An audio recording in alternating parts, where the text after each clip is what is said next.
Have you ever really thought about the slice of toast on your plate? What if that humble piece of bread holds secrets dating back tens of thousands of years, revealing humanity's deepest culinary ingenuity? Join us as we journey from accidental Neanderthal bakes to the intricate art of sourdough, uncovering how bread has always been at the very heart of human survival and innovation. Unearthing the surprising saga of bread, we trace its origins from accidental Neanderthal flatbreads to the complex microbiology of modern sourdough, revealing how this staple food shaped human civilization. We'll uncover the ancient grains, forgotten baking techniques, and pivotal innovations that transformed simple flour and water into a global culinary cornerstone. Welcome back, traveler, to Boring History, a quiet corner of the world where we leave behind the noise of today and gently wander into the stillness of the past. Here, the fires of history burn low and steady, casting long shadows over forgotten stories. We are not here for kings and conquests, but for the quiet, strange, and sometimes unsettling moments that time nearly buried. Before you get comfy, go ahead and like the video and subscribe, only if you're actually enjoying it. Tell me in the comments where you're watching from and what time it is for you. I'm always curious to see the mix of places and time zones hanging out here together. Segment 1. The accidental discovery around 30,000 years ago. In what we might now recognize as the Upper Paleolithic period, a curious Stone Age human made a discovery that would fundamentally alter the course of human history. This individual, whose name is lost to the vast expanse of prehistory, was likely a woman. Anthropological evidence suggests that women in hunter-gatherer societies were primarily responsible for gathering plant foods and experimenting with their preparation. She had observed the wild grasses that grew abundantly across the landscape, noticed how animals fed on their seeds, and wondered if humans might do the same. The seeds were small, protected by tough husks, and difficult to eat raw. They stuck in the teeth, were hard to digest, and offered little immediate satisfaction compared to the berries, roots, and tubers that formed the usual plant-based portion of the Paleolithic diet. But this woman was persistent, innovative, and perhaps a bit desperate. Food supplies were unpredictable in the Paleolithic world. A successful hunt might provide abundant meat for days, but periods of scarcity were common. The wild grain seeds had one tremendous advantage: they could be stored. Unlike fresh fruits that rotted or meat that spoiled, dried seeds remained edible for months. If only there were a way to make them more palatable, more digestible. These seeds could serve as insurance against hunger. She began to experiment, using 2 flat stones, perhaps a large boulder, with a natural depression and a smaller, rounded rock that fit comfortably in her hands. She began to grind the seeds. The work was tedious, repetitive, and hard on the arms and shoulders. The husks had to be removed first, either by heating the seeds briefly over fire or by pounding them. Then came the grinding, a rhythmic back-and-forth motion that gradually reduced the seeds to smaller and smaller particles. After considerable effort, she had produced something new, a coarse flour. Nothing like the refined powder we know today, but a gritty meal that was at least free of the hard husks. She mixed this flour with water from a nearby stream, creating a thick paste. The paste was still not particularly appealing. It tasted bland, had an unpleasant texture, and was difficult to swallow. But she had noticed that many foods improved when heated. Meat became more tender and flavorful when cooked. Certain roots became sweeter and easier to digest when placed in the fire's embers. Perhaps the same would be true of this grain paste. She formed the paste into a flat cake, perhaps on a hot stone near the fire. Or maybe she simply left it too close to the flames while attending to other tasks. What happened next was transformative. The heat caused the water in the paste to evaporate, the starches to gelatinize, and the surface to develop a firm, golden brown crust. The interior remained softer, but had lost its raw, unpleasant quality. When she broke off a piece and tasted it, she experienced something entirely new. This was not raw grain, nor was it simply cooked grain, like the porridges that might have been made by boiling seeds in water. This was something differenter, portable, shelf-stable, energy-dense food that was actually pleasant to eat. The cooking process had transformed the starches in a way that made them more accessible to human digestion. The slight browning of the exterior added flavor through the Maillard reaction, though she had no concept of the chemistry involved. She only knew that this flat, crude cake tasted good, filled the belly, and could be made whenever grain seeds were available. She shared her discovery with others in her group. The knowledge spread, was refined, and became part of the cultural toolkit passed down through generations.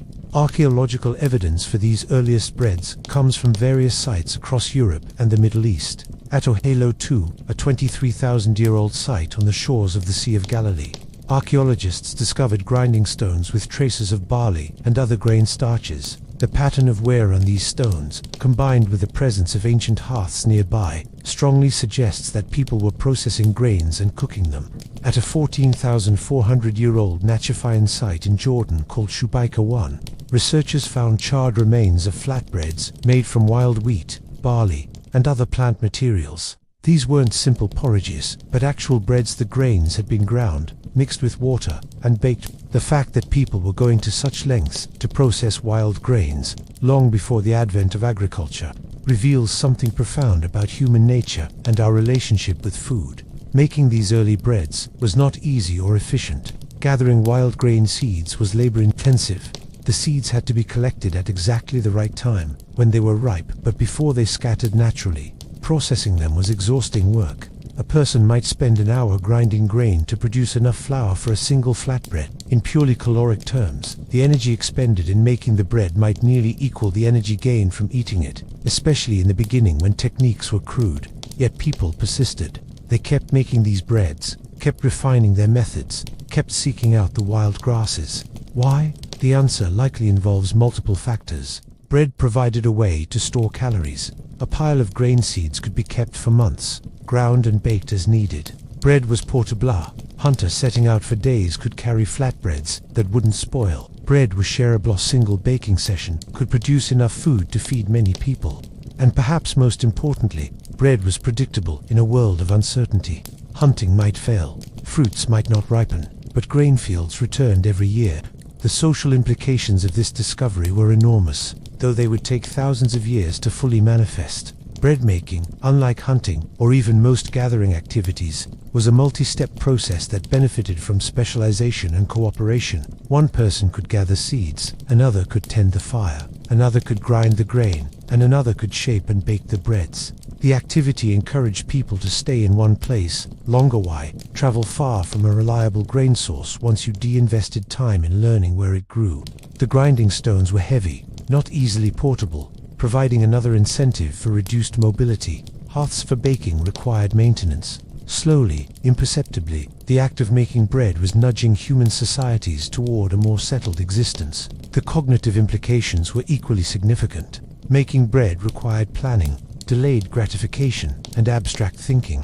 Unlike picking a fruit and eating it immediately, bread making involved imagining a future state, envisioning the finished product before it existed. It required understanding cause and effect across multiple steps. Grinding produces flour, water makes paste, heat transforms paste into bread. This type of sequential, goal-oriented thinking may have reinforced cognitive patterns that would prove crucial for later innovations. Some anthropologists argue that the processing of grains and the making of bread played a role in human brain development, providing a dense source of calories that supported larger brain sizes, while also encouraging the kind of abstract, future-oriented thinking that distinguishes human cognition. The nutritional impact of bread, even in its earliest forms, was substantial. Cooked grains are more digestible than raw ones. The heat breaks down complex starches into simpler sugars that the human gut can more easily absorb. This meant that people could extract more calories from the same amount of grain by cooking it into bread rather than eating it raw. For a species living on the edge of subsistence, this efficiency gain was potentially life-saving. Bread also provided a more consistent source of energy than most wild foods. While meat provided protein and fat, and fruits provided quick sugars, bread offered complex carbohydrates that released energy steadily over time. This combination of foods, meat, vegetables, and bread formed a nutritionally balanced diet that could sustain human populations through harsh conditions. There's something almost poetic about the fact that bread was discovered by accident. That this food, which would become so central to human civilization, emerged not from careful planning, but from experimentation, error, and chance. The woman who first made that crude flatbread had no idea what she had started. She couldn't have imagined that her descendants would one day cultivate vast fields of domesticated wheat, build cities around grain stores, develop written languages primarily to track bread production, or wage wars over access to grain-growing regions. She was simply trying to make use of an available resource to feed herself and her family. to survive another season in a challenging world.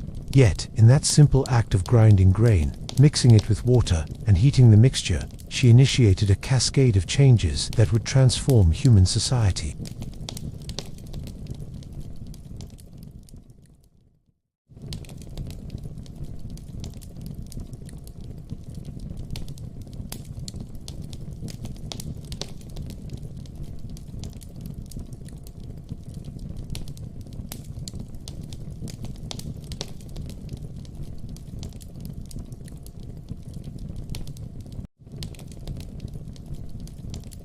Long before agriculture transformed human societies, our ancestors were already obsessed with grains in ways that bordered on the irrational.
When archaeologists excavated the ancient fireplaces at Shubaika 1, they discovered something unexpected: charred remains of flatbreads made from wild cereals.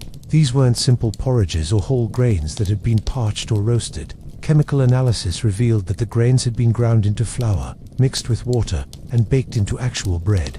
The dating was significant.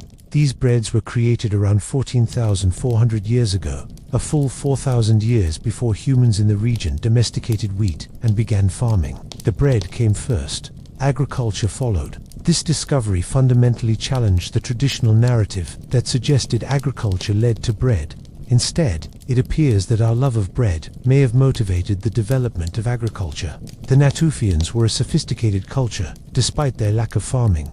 They lived in semi-permanent settlements, often in stone structures rather than temporary shelters. They harvested wild grains using stone sickles, specialized tools designed specifically for cutting grain stalks, with silica sheen on the blades from contact with plant stems.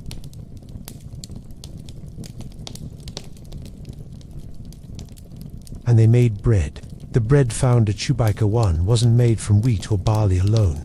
Analysis showed it contained tubers from plants related to cattails and other starchy wild plants, mixed with the grain flour. This suggests that the Natufians were experimenting with recipes, combining different plant materials to create breads with varying flavors and nutritional profiles. They were, in essence, the world's first bakers, working with wild ingredients to create something that hadn't existed in nature.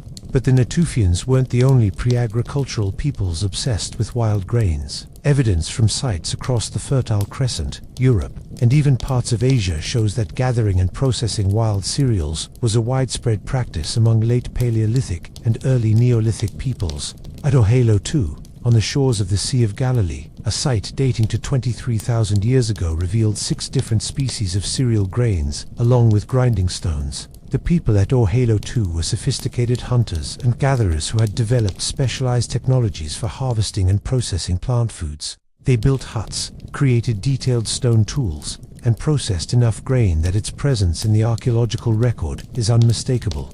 At Abu Huraira in Syria, a site that spans the transition from hunting-gathering to agriculture, skeletal remains show distinctive patterns of arthritis and bone stress that anthropologists associate with long hours spent kneeling and grinding grain. These weren't occasional activities, but regular, intensive labor that left permanent marks on human bones. The question becomes, why? Why did people invest so much effort in harvesting and processing wild grains when other food sources were available? The answer appears to be multifaceted. First, grains offered something that most other foods could not: storability. A basket of grain seeds could be kept for months, even years, if stored properly in a dry location. This transformed the relationship between humans and their food supply. Instead of being entirely dependent on what could be hunted or gathered on any given day, people could accumulate a reserve. This reserve provided insurance against lean times, enabled people to weather seasonal fluctuations in food availability, and allowed for greater predictability in daily life. A family with stored grain could survive a failed hunt, an early frost that killed fruit trees, or a drought that reduced the availability of roots and tubers. Second, grains were abundant during harvest season. While individual plants produced relatively small amounts of seed, wild grain fields could stretch for acres. During the few weeks when the grains were ripe, a dedicated group of harvesters could gather enormous quantities. The Natufians and their contemporaries developed specialized harvesting tools and techniques to maximize efficiency during this critical period. They learned to recognize the precise moment when grains were ripe enough to harvest but had not yet scattered their seeds naturally. They developed strategies for threshing, separating seeds from chaff, and winnowing, using the wind to blow away the lighter chaff, while heavier seeds fell back into baskets. These techniques required knowledge, skill, and coordination, suggesting that grain harvesting had become a central organizing principle for these societies. Third, bread made from grain provided a dense, portable source of calories. A hunter setting out on a multi-day expedition could carry flatbreads that would remain edible throughout the journey. Unlike fresh meat or fruits, bread didn't spoil quickly. Unlike many plant foods, it was relatively light for the calories it provided. For a mobile population that needed to move across the landscape following game and seasonal resources, the portability of bread was a significant advantage. Bread could be broken into pieces and shared, making it ideal for communal meals. It could be eaten alone or used as a vehicle for other foods, meat, vegetables, herbs. Its versatility made it valuable beyond its nutritional content. Fourth, and perhaps most intriguingly, bread may have provided something psychological and social that went beyond mere nutrition. The process of making bread was fundamentally communal. Unlike hunting, which often involved small groups of men operating independently, or individual gathering, which people might do alone or in pairs, bread making benefited from cooperation and division of labor. Grain harvesting worked best when many people participated, cutting stalks, bundling them, and transporting them back to camp.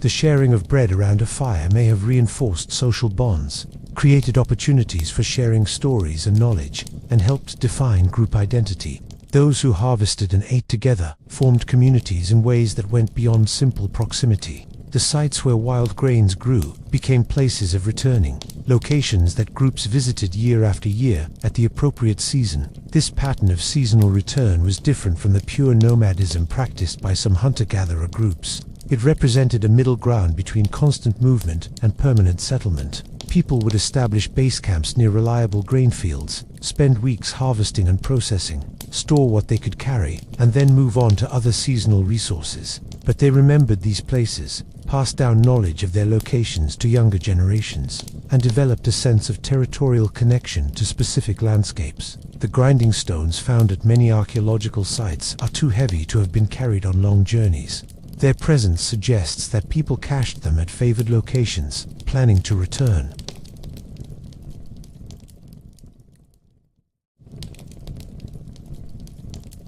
Once people were returning to the same locations annually, they began to notice patterns.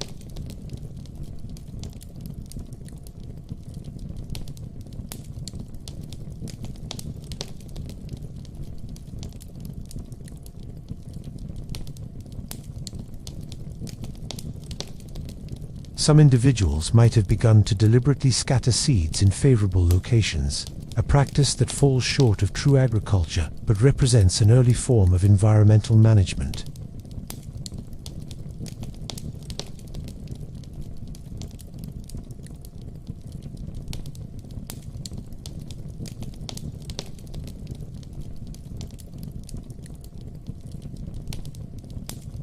The transition from gathering wild grains to cultivating them was not sudden or uniform. At many sites, evidence shows people using both wild and domesticated grains simultaneously for centuries. Agriculture wasn't an invention that happened one day. It was a gradual process of increasing involvement with plant life cycles, a deepening relationship between humans and the grasses they depended on. And at the center of this relationship was bread. The desire for bread for its taste, its convenience, its storability, its social significance, drove people to invest more and more energy in securing reliable supplies of grain.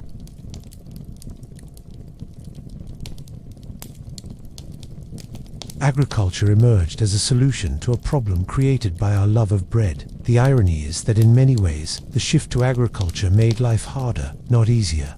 Agricultural peoples worked longer hours than hunter-gatherers, had less varied diets, and were more vulnerable to crop failures and resulting famines. Their increased dependence on grain-based calories led to nutritional deficiencies when bread became too dominant in the diet. Their settled villages created perfect conditions for disease transmission.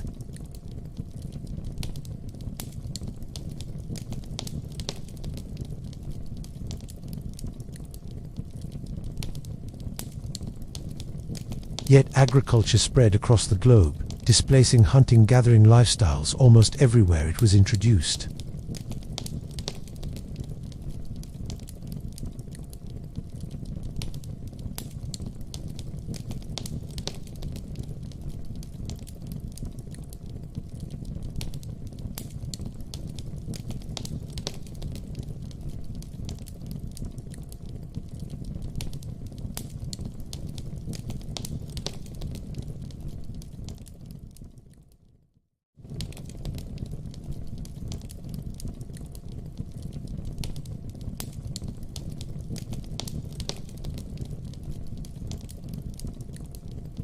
The wild grain gatherers were the bridge between the mobile hunter-gatherer world of our deep past and the settled agricultural societies that would come to dominate human history.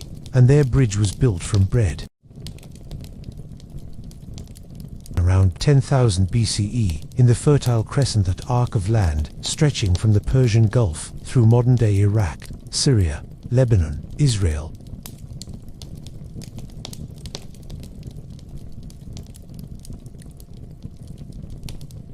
people who had been nomadic hunters and gatherers for hundreds of thousands of years, who had moved with the seasons, following game and ripening plants, who had lived in temporary shelters and carried all their possessions with them, began to stay in one place. They built permanent houses with stone foundations, plastered walls, and roofs that would last for generations. They cleared land of trees and brush.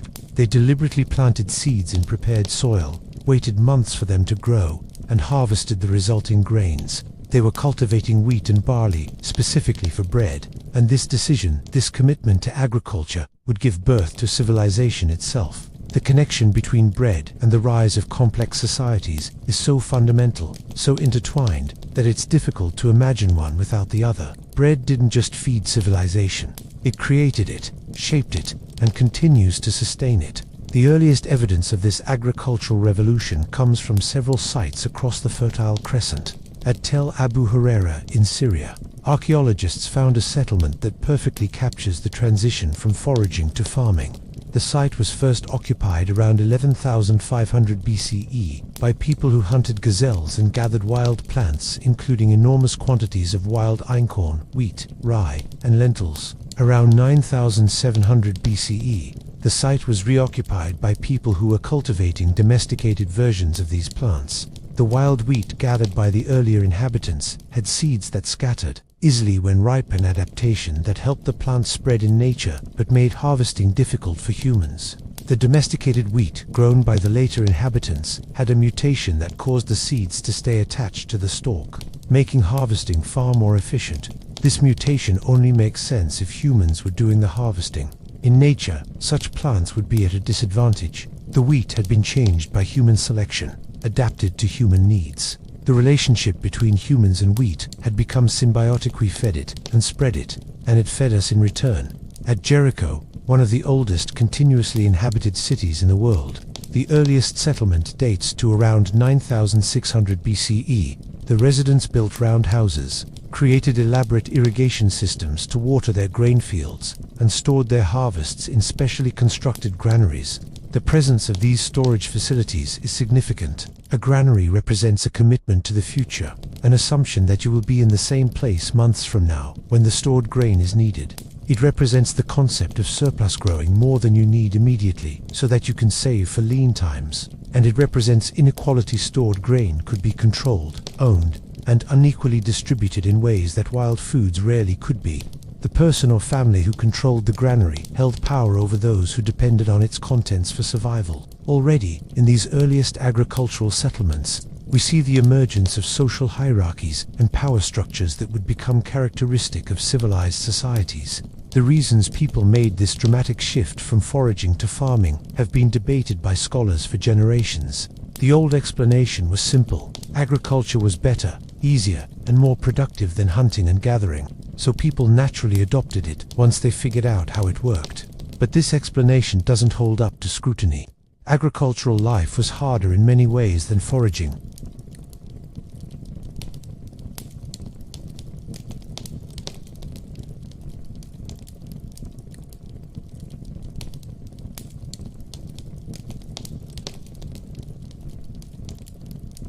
Their settled villages became breeding grounds for diseases that spread rapidly through dense populations. Skeletal remains show that early farmers were often shorter, had worse teeth, and showed more signs of nutritional stress than their foraging ancestors. So why did they do it? The answer seems to be that agriculture, despite its costs, allowed for something that foraging could not: dense, growing populations.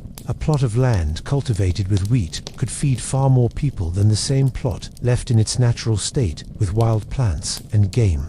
Agricultural societies could grow rapidly, expanding to fill available land and then intensifying their farming methods to squeeze more production from the same area. These larger populations meant more workers for defense, more hands for large construction projects, and more minds contributing to technological and social innovations.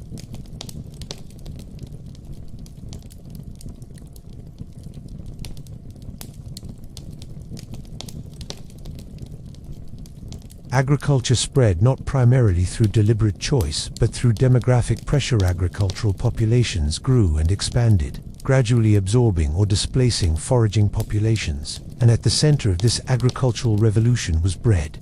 The domestication of wheat and barley was driven by the desire to produce reliable, abundant supplies of grain for bread making.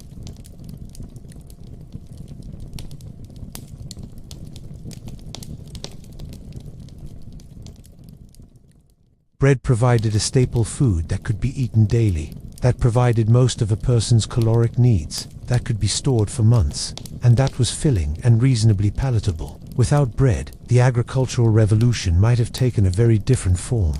Other agricultural systems developed around the world based on different staple crops: rice in Asia, maize in the Americas, taro and yams in the Pacific, but in the Fertile Crescent and the regions it influenced, it was wheat, barley, and bread that drove the transformation. The needs of grain storage and distribution led to some of humanity's most important innovations. Pottery, which had been invented earlier for other purposes, became essential for storing grain, water, and oil.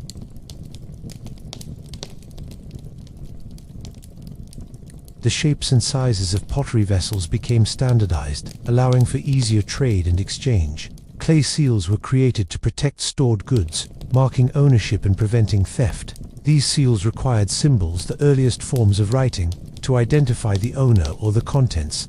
The world's first written documents weren't great literature or philosophical treatises. They were grain receipts and storage records. Clay tablets from ancient Sumeria, dating to around 3400 BCE, show meticulous accounts of grain stores, distributions, and debts. Someone received 30 bushels of barley. Someone else owed 15 loaves of bread. A worker was paid in grain for 20 days of labor.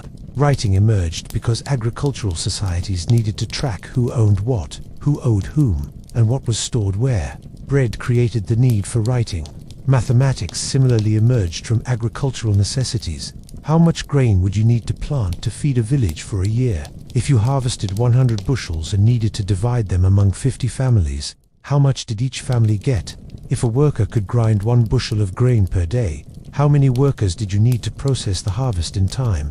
These practical questions led to the development of counting systems, arithmetic, division, and eventually more complex mathematics. The oldest mathematical texts we have Babylonian tablets from around 1800 BC deal extensively with calculations involving grain, bread, and land measurements for farming. The Babylonians developed sophisticated mathematical techniques, including multiplication tables, division methods, and even early forms of algebra, largely to solve problems related to agriculture and trade. Bread created the need for mathematics. The organization of agricultural societies required new social structures. Someone had to coordinate planting and harvesting. Someone had to manage the storage facilities and decide how grain would be distributed. Someone had to resolve disputes over land, water rights, and grain debts. In small villages, these roles might be handled informally by respected elders or family heads. But as settlements grew into towns and towns into cities, more formal structures emerged. Priests claimed special knowledge of the gods who controlled rain, sun, and harvests, and used this spiritual authority to organize labor and manage resources. Kings emerged as military leaders who could protect grain stores from raiders and could organize large-scale irrigation projects that increased agricultural productivity. Bureaucrats created hierarchies of officials to track production, collect taxes usually paid in grain, and enforce regulations. The apparatus of the state government, law, administration grew from the needs of agricultural societies to manage grain, production, and distribution. Bread created the need for government. The rise of cities depended entirely on agricultural surpluses. A city is essentially a concentration of people who don't produce their own food. Craftspeople, merchants, priests, scribes, soldiers, and rulers all depended on farmers to produce extra grain beyond what the farmers themselves needed. This surplus, the amount of food produced above subsistence level, determined how many non-farmers a society could support. A society with a small surplus might support a few part-time specialists, a metal worker who also farmed, a village priest who kept a small garden.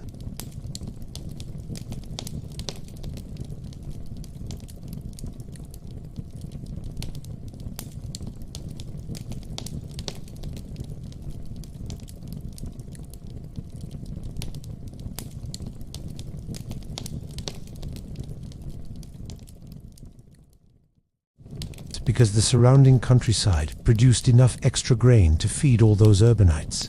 The monumental ziggurats, the elaborate palaces, the sophisticated artwork, the legal codes, the literature including the Epic of Gilgamesh, all of this depended on farmers growing extra wheat and barley. Bread created cities.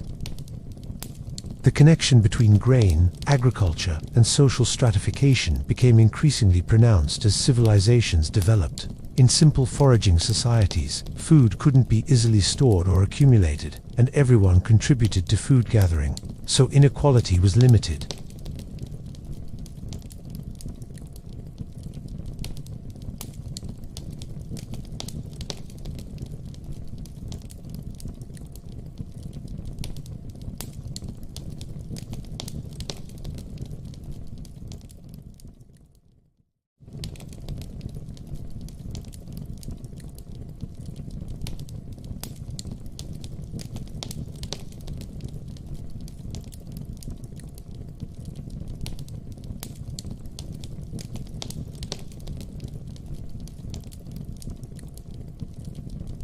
The Mesopotamian law codes, including the famous Code of Hammurabi from around 1750 BCE, include extensive provisions regulating grain debts, interest rates on grain loans, and the treatment of debt slaves. Bread created social classes.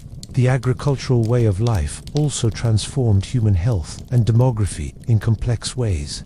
On one hand, the reliable food supply from grain agriculture allowed populations to grow far beyond what foraging could support. Women in agricultural societies often had more children than women in foraging societies, partly because settled life made caring for multiple young children more practical, and partly because shorter periods of breastfeeding as grain porridges could serve as early weaning foods, meant shorter intervals between pregnancies.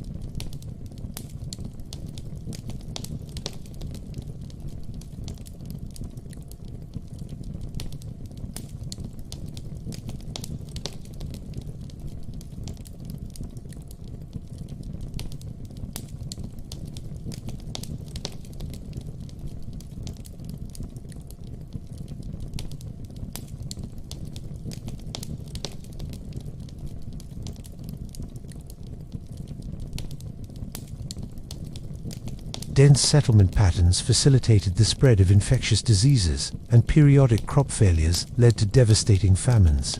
The agricultural lifestyle was risky, but its demographic advantages meant it prevailed. Perhaps most profoundly, the commitment to agriculture changed how humans related to time and nature. Foragers lived in an eternal present, moving through the landscape following seasonal abundances, planning ahead, days or weeks but not years. Farmers had to think across seasons, planning for harvests 6 months away, saving seed grain that would only bear fruit the following year, clearing land that wouldn't be productive for several seasons. This future orientation shaped cognition, language, and culture. Agricultural societies developed sophisticated calendars to track planting and harvest times, often linking these to astronomical observations of sun, moon, and stars. They created elaborate rituals and religious practices designed to ensure good harvest offerings to gods. Fertility ceremonies, harvest festivals.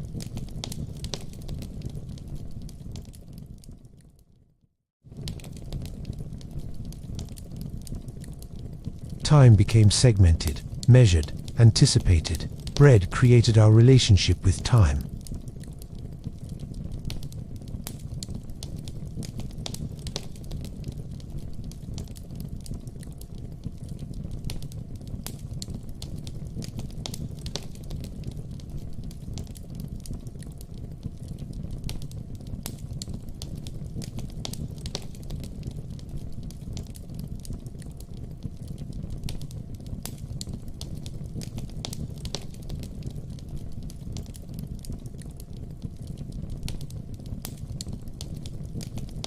We developed writing, mathematics, law, organized religion, professional armies, and monumental architecture.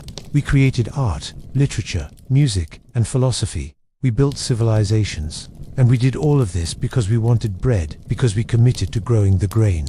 That made bread possible, and because that commitment required us to stay in one place, work harder, organize ourselves more complexly, and develop technologies and social structures to manage grain production and distribution. Every city that rises toward the sky, every library full of books, every computer network spanning the globe, all of it traces back to those first farmers in the Fertile Crescent who decided to plant wheat for bread. Civilization is built on bread, always has been, and despite our modern sophistication and technology, still is. Segment 4. The Mystery of Leavening.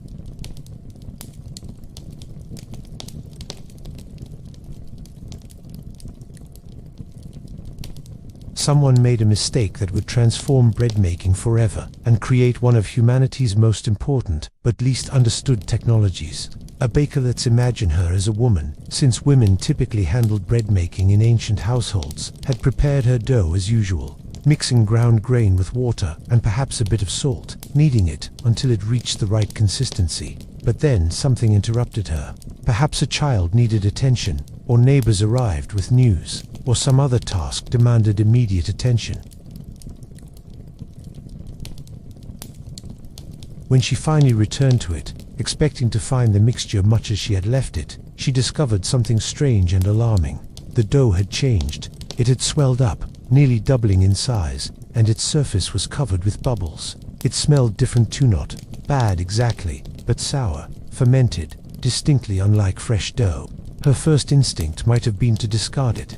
The dough had clearly gone off in some way, been contaminated by something. In a world without refrigeration or modern understanding of food safety, suspicious-looking food was dangerous, but resources were precious. Grain required enormous labor to grow, harvest, and mill. Wasting a bowl of dough meant wasting hours of work. Perhaps driven by thrift, curiosity, or simple hunger, she decided to bake it anyway, to see if heat might restore it to something edible. She shaped the risen dough, noting how it felt different, springier, and more elastic than fresh dough, and placed it in or near the fire to bake.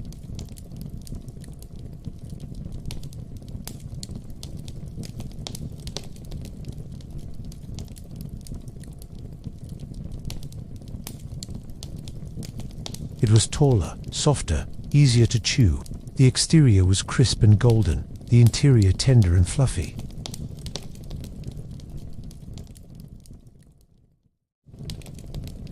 This wasn't just different bread, it was better bread in almost every way. Word of this discovery spread, as important innovations always do. Other bakers tried to replicate the process. They mixed dough and left it sitting, hoping for the same transformation. Sometimes it worked, sometimes it didn't. The process seemed maddeningly unpredictable. Dough left for the same amount of time might rise beautifully one day and remain stubbornly flat the next. Gradually, through experimentation and observation, Egyptian bakers began to understand the pattern.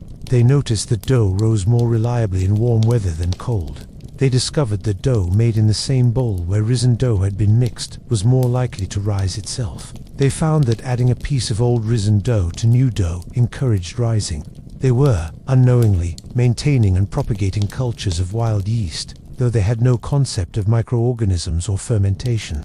They thought the rising was caused by some kind of spirit or life force within the dough itself. The word ferment comes from the Latin fervere, meaning to boil, because that's what fermentation looked like: bubbling, foaming, seemingly generating heat and motion from within. The Egyptians called their leavened bread beer bread, or sometimes just referred to it by terms that indicated rising or swelling. This connection to beer is significant. Beer making, which the Egyptians had been practicing for even longer than leavened bread making, involved similar fermentation processes. Barley was soaked, allowed to sprout, dried, crushed, mixed with water, and left to ferment. The resulting liquid bubbled and fermented in ways similar to bread dough, producing alcohol and carbon dioxide from the same yeast organisms. It's quite possible that the discovery of leavened bread was directly connected to beer making. Perhaps a baker used water that had been used for beer making, or perhaps grain that had already begun to sprout, a process that activates enzymes useful for both bread and beer making.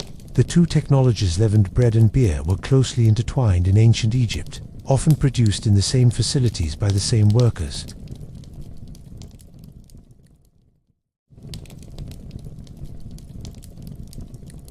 Yeast cells, single-celled fungi of the species Saccharomyces, Cerevisiae, and related organisms, are everywhere in the environment, in grain kernels, on human skin, floating in the air, living on fruit peels and tree bark. When flour is mixed with water, these yeast cells find themselves in paradise, a warm, moist environment full of the sugars they feed on.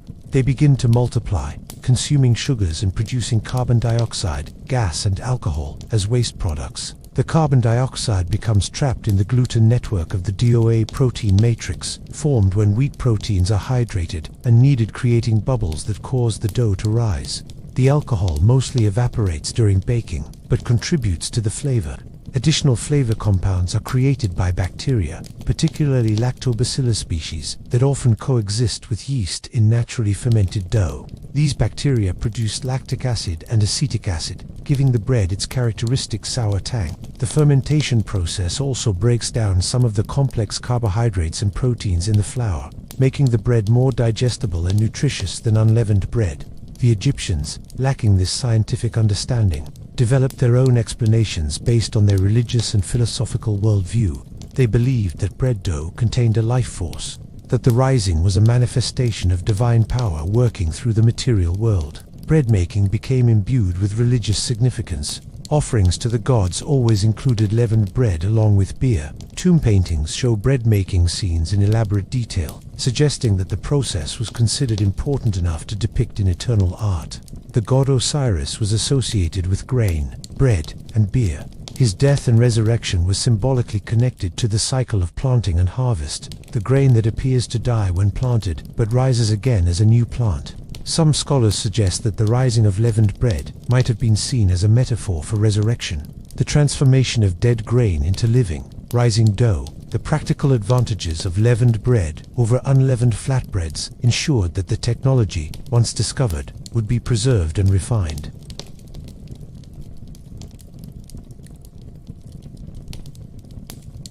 It was more nutritious because the acids produced during fermentation increased the bioavailability of minerals in the grain.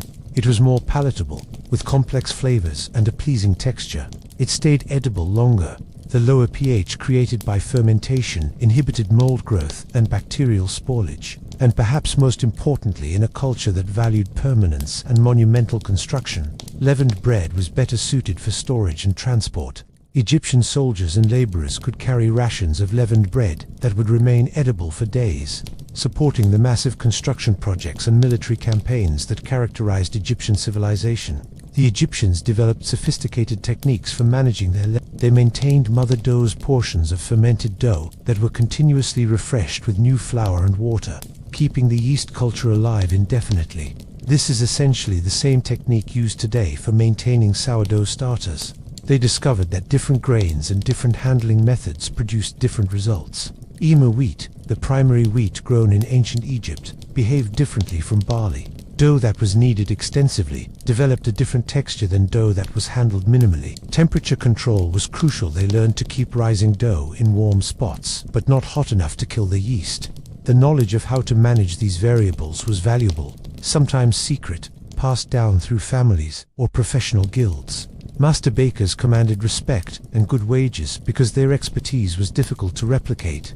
The Egyptian monopoly on leavened bread making didn't last forever.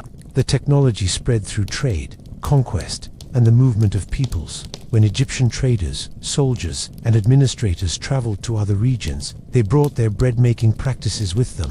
Foreign visitors to Egypt observed the techniques and tried to replicate them at home. By around 3000 BCE, leavened bread making had spread throughout the Near East. The Greeks learned it from the Egyptians and refined it further, developing numerous varieties of leavened breads flavored with herbs, cheese, or honey. Greek bakers became famous throughout the Mediterranean world for their skill and innovation. When Rome conquered Greece, they imported Greek bakers along with Greek art and philosophy, considering leavened bread one of the great cultural achievements of the civilized world. Yet for all its spread, leavened bread remained somewhat mysterious and unpredictable, even to experienced bakers. The invisible organisms causing the rising were unknown. The factors that made fermentation successful or unsuccessful were only partially understood. Bakers developed elaborate superstitions and rituals around bread making, believing that speaking certain words, performing certain actions, or maintaining certain conditions would please the spirits of the dough and ensure good rising. These beliefs weren't entirely irrational. Many of them were based on accurate observations of what worked, even if the explanations for why it worked were incorrect.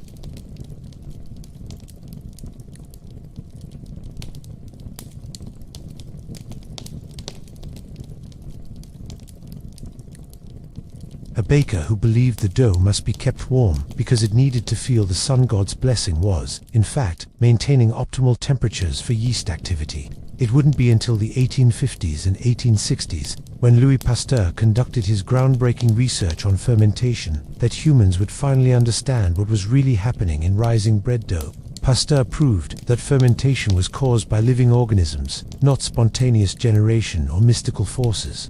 He identified yeasts and bacteria under the microscope and demonstrated their role in producing alcohol, acids, and gases.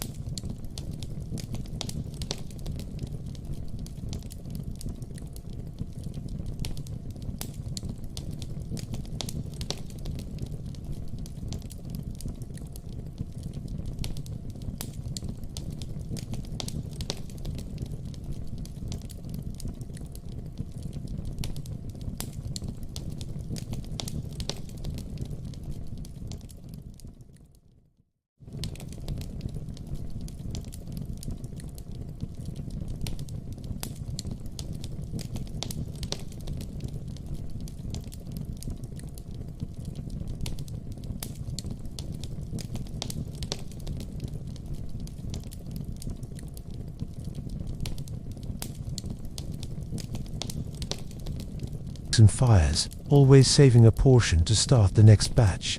These living cultures are treated with reverence by bakers who understand that they are maintaining something precious and irreplaceably direct biological link to the past, containing organisms descended from those that leavened bread in ancient times. The mystery of leavening, once solved scientifically, became mysterious again in a different way. We now understand the biology and chemistry, but there's still an element of unpredictability, of craft knowledge that can't be fully captured in recipes or formulas. Every sourdough culture is unique, containing its own mix of yeast, strains, and bacterial species. The same recipe will produce different results in different locations, different seasons, different kitchens.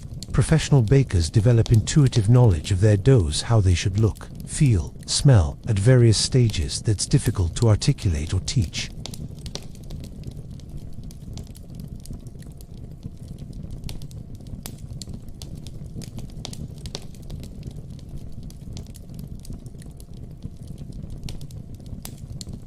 That Egyptian baker who first discovered leavened bread couldn't have imagined that she was initiating a technology that would spread across the world and persist for 4,000 years. She couldn't have known that billions of people would eat leavened bread daily, that it would become the default form of bread in most cultures, or that understanding the microorganisms she unknowingly cultivated would take millennia. She just knew that she had stumbled onto something wonderful: bread that rose, that was lighter and better, that transformed a mistake into a miracle. And in that moment of discovery, in that decision to bake the strange, swollen dough rather than discard it, she changed bread forever. Segment 5. Bread as currency in ancient Egypt. Bread transcended its role as mere sustenance and became something far more fundamental to the functioning of society. It was money, wealth, and economic power all wrapped into a single edible commodity. The equation was simple and profound: bread equaled value, and value equaled bread. Workers building the pyramids, those massive monuments that still dominate the Egyptian landscape thousands of years later, were paid not in gold or silver, but in loaves of bread and jugs of beer. A typical laborer might receive 10 loaves of bread per day, along with a portion of beer, some onions, and occasionally meat or fish. The bread wasn't just a convenient form of payment. It was the standard unit of economic exchange, the measure against which all other goods and services were valued. A skilled craftsman might earn 20 loaves daily. A scribe or administrator might receive 30. The economic hierarchy of Egyptian society could be read in bread rations, with each person's status and worth literally calculated in loaves. This system of bread-based payment wasn't a primitive substitute for real money. It was a sophisticated economic system perfectly adapted to the realities of ancient Egyptian life. Unlike precious metals, which were relatively scarce and had value primarily through social convention, bread had inherent immediate value. You could eat it. In a world where most people lived close to subsistence, where hunger was a constant concern, this made bread the most universally desirable commodity. Everyone needed bread, everyone wanted bread, and everyone understood its value. There was no need to convince someone that a piece of metal was valuable or that a shell was worth trading for bread. Its value was self-evident and immediate. Moreover, because bread production could be scaled up or down based on need, and because bread could be stored for reasonable periods, especially the drier, harder varieties that served as ration bread, it functioned well as a medium of economic exchange. The standardization of bread loaves was crucial to this system. Egyptian bakers produced loaves in fixed sizes and weights, with different grades of bread made from different types of flour. The finest white bread, made from carefully sifted wheat flour, was reserved for the wealthy and for religious offerings. Coarser bread made from barley or from wheat flour with less sifting was more common for workers. But within each category, the loaves were remarkably consistent.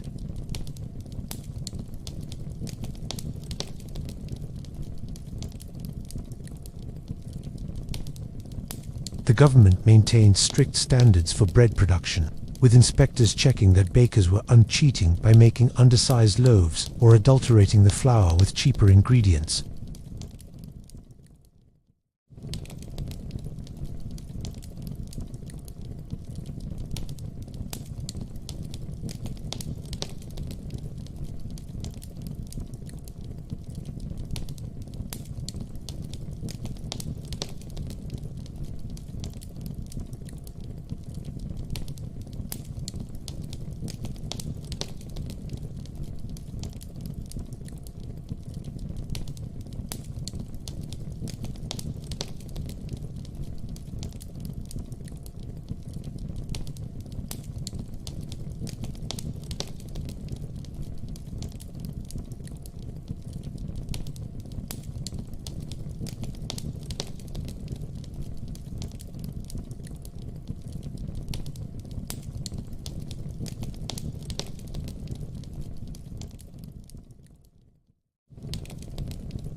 These weren't casual estimates but precise accounting, with officials held responsible for ensuring that workers received their full rations. The system created its own complexities and administrative challenges. Someone had to organize the massive-scale bread production needed to feed thousands of workers on projects like pyramid construction. Bakeries near major construction sites were enormous industrial operations by ancient standards. Archaeological excavations at sites like the Pyramid Workers' village at Giza have revealed large-scale bakeries with dozens of ovens, huge grinding areas for processing grain, and storage facilities for flour and finished bread. The logistics were staggering. Bakers had to produce thousands of loaves daily, maintaining consistent quality, managing fuel supplies for ovens, organizing labor crews of dough makers and bakers, and coordinating with grain supplies from storehouses. The organization required for this level of production was itself a significant administrative achievement, necessitating careful record-keeping, supervision, and quality control. The use of bread as currency extended far beyond paying workers. In the absence of coin money, Egyptians conducted most economic transactions through barter, but with bread serving as the common denominator for calculating relative values.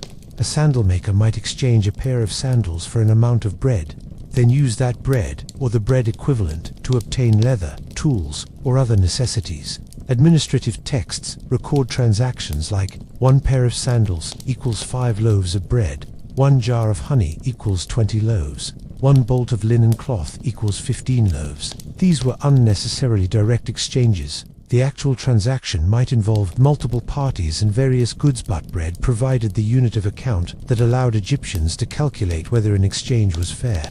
A merchant could determine if he was getting a good deal by converting all items in the transaction to their bread equivalents and comparing values. Religious practices reinforced bread's special status in Egyptian society. Temples were major economic institutions, owning vast estates worked by laborers who received bread rations in exchange for their work. The gods themselves were paid in bread. Daily offerings, placed before divine statues, included dozens or hundreds of loaves, along with beer, meat, fruits, and other foods. These offerings weren't just symbolic gestures. After being presented to the gods and left for an appropriate period, the bread was redistributed to temple priests, workers, and sometimes the poor, creating a system of religious charity that also functioned as economic redistribution.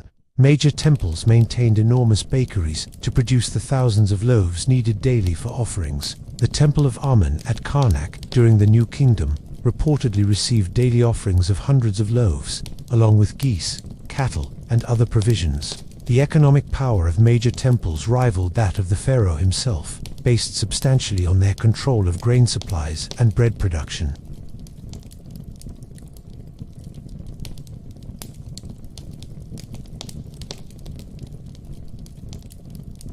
This might seem strange to modern sensibilities. Why steal bread when gold was available? But it made perfect sense in Egyptian cultural context.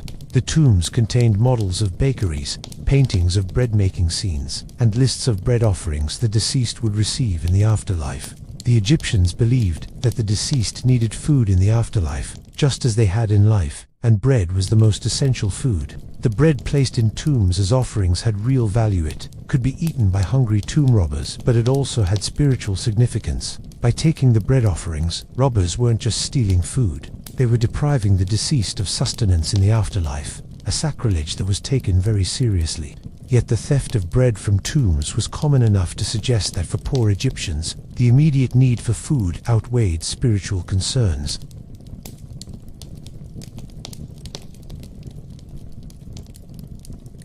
When harvests failed due to low Nile floods, or when corruption led to hoarding and shortages, the result could be social unrest and political instability. Egyptian texts refer to periods of hunger and chaos when bread was not sufficient.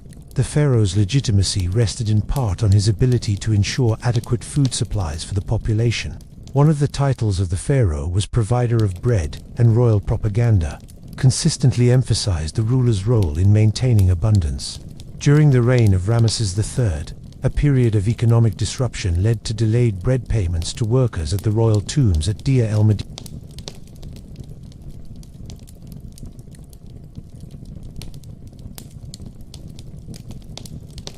The strike was effective. Authorities restored the bread rations, and work resumed.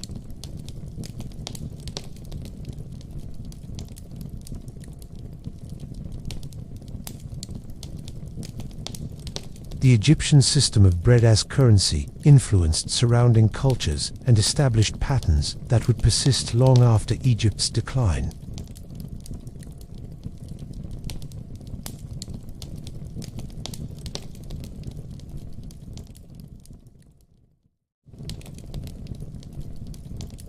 The Romans would later develop their own grain-based economic systems, with free or subsidized grain distribution to Roman citizens serving political and economic functions. Medieval European peasants often paid rents and taxes in grain. Russian serfs were allocated bread rations. The practice of paying workers partly in food persisted into the early industrial era in some places. The legacy of bread as currency appears even in modern language. Dough as slang for money. Bread as a term for livelihood, earning one's daily bread. The phrase breadwinner for the family member who provides income. The economic centrality of bread in ancient Egypt also drove technological innovation in agriculture and food production. The need to produce enormous quantities of grain led to improvements in farming techniques, irrigation systems, and land management. The development of more efficient grinding tools, from simple saddle querns to larger rotary mills, was driven by the need to process grain in bulk. Storage technologies improved to minimize grain losses to pests and spoilage.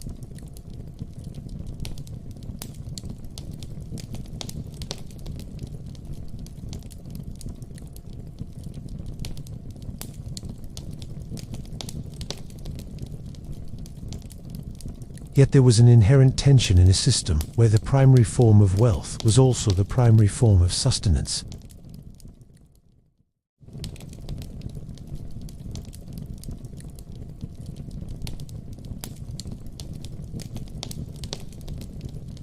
Should stored grain be held as strategic reserve or distributed to hungry people? Should bread be used to pay workers on monument construction, or should those workers be released to grow more food? These weren't abstract questions, but real dilemmas that Egyptian administrators faced. The solutions they developed: strategic grain reserves, complex redistribution systems, careful monitoring of harvests and supplies represented sophisticated economic management, all centered on bread. Looking at ancient Egypt's bread-based economy from a modern perspective, it can seem quaint or primitive. Surely metal coinage was more advanced, more sophisticated. But this judgment reflects modern biases. For ancient Egypt's economic needs and social structure, bread as currency worked remarkably well. It was universally valued, relatively standardized, produced in quantities sufficient for widespread use, and inherently inflation-resistant. You couldn't artificially create bread without the real work of growing grain, milling flour, and baking. The system endured for thousands of years,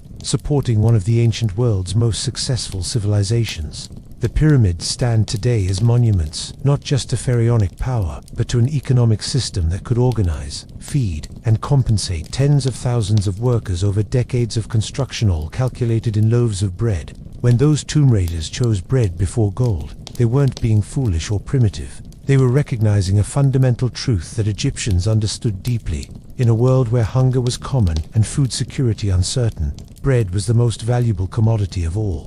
You couldn't eat gold, but you could definitely eat bread. And in ancient Egypt, that made all the difference. Segment 6. The Roman Revolution, around 300 BCE. Rome was transitioning from a modest city-state to an expanding power that would eventually dominate the Mediterranean world. During this period of growth and transformation, Romans revolutionized bread production in ways that would establish patterns lasting into the modern era. They transformed bread making from a domestic craft, performed primarily by women in individual households, into an industrialized process conducted in commercial bakeries by professional bakers. This shift didn't happen overnight, but over the course of several generations, Rome developed the world's first true bread industry, complete with specialized facilities, professional guilds, government regulations, and mass production techniques. The Roman approach to bread would influence European bread making for the next 2,000 years and establish principles that still govern commercial baking today. Before this industrial revolution, Romans, like most ancient peoples, made bread at home.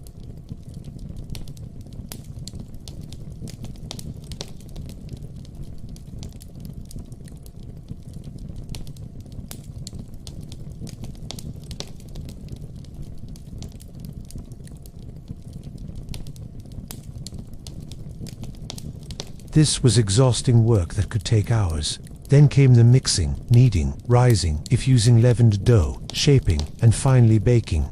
A household might dedicate half a day to producing enough bread for several days.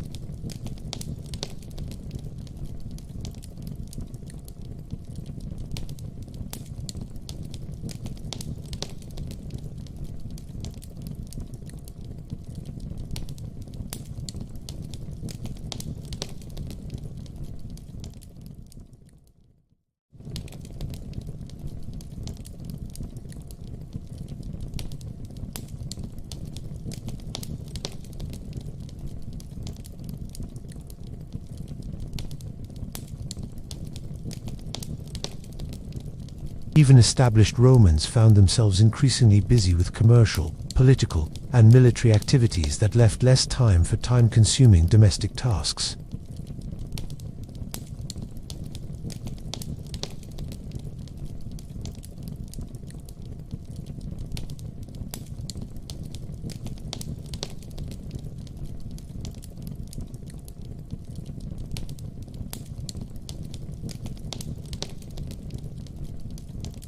But Romans, with their genius for engineering and organization, quickly began innovating and expanding. They developed the domed oven, a design that retained heat far more efficiently than the flat or open hearths used for earlier baking.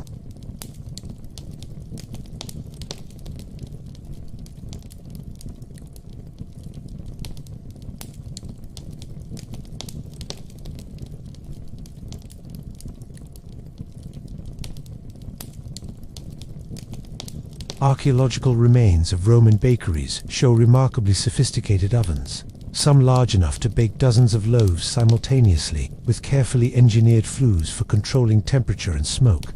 The Romans also revolutionized grain grinding. They developed large rotary mills powered not by human hands but by animals, usually donkeys or mules, walking in circles, turning millstones that could process grain far more efficiently than hand mills. A single animal-powered mill could grind as much flour in an hour as a person could grind in a day. The increased efficiency meant that bakeries could produce flour in bulk at lower cost. Some large Roman bakeries were integrated operations, combining milling and baking in a single facility. Grain came in one end, bread came out the other, with all processing happening on site. The remains of such bakeries have been excavated at Pompeii, preserved by the volcanic eruption of Mount Vesuvius in 79 CE. These Pompeian bakeries show sophisticated layouts with multiple rooms for different stages of production, storage for grain, milling areas with animal-powered mills, spaces for dough preparation and rising, large ovens for baking, and shops for retail sales. In areas with suitable geography, Romans went even further, developing water-powered mills. By directing water flow to turn large wheels connected to millstones, they created mills that could operate continuously without animal or human power, processing enormous quantities of grain. The Barbegal aqueduct and mill complex in southern France, dating to the 2nd century CE, represents the pinnacle of Roman milling technology. Cascade of 16 water wheels powering mills that could produce enough flour to feed the entire city of Arles, with a population of perhaps 1,000–2,000 people. This was industrial-scale food production achieved through Roman engineering prowess. The flour from Barbegal supplied commercial bakeries throughout the region, enabling bread production on a scale unimaginable in earlier eras. The rise of commercial baking created a new social class, professional bakers. These weren't merely craftspeople, but businesspeople who required capital to establish bakeries, expertise to operate them profitably, and connections to ensure steady supplies of grain and markets for their bread.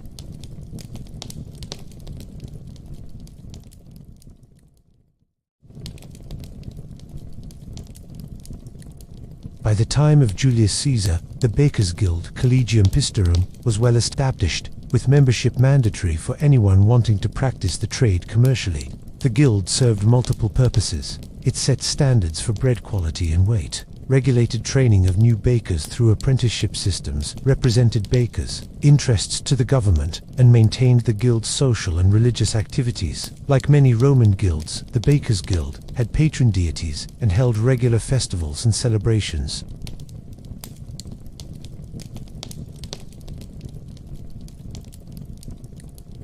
The state set maximum prices for bread, established minimum standards for weight and quality, and inspected bakeries for compliance. Bakers who sold underweight loaves faced fines, loss of guild membership, or even more severe penalties.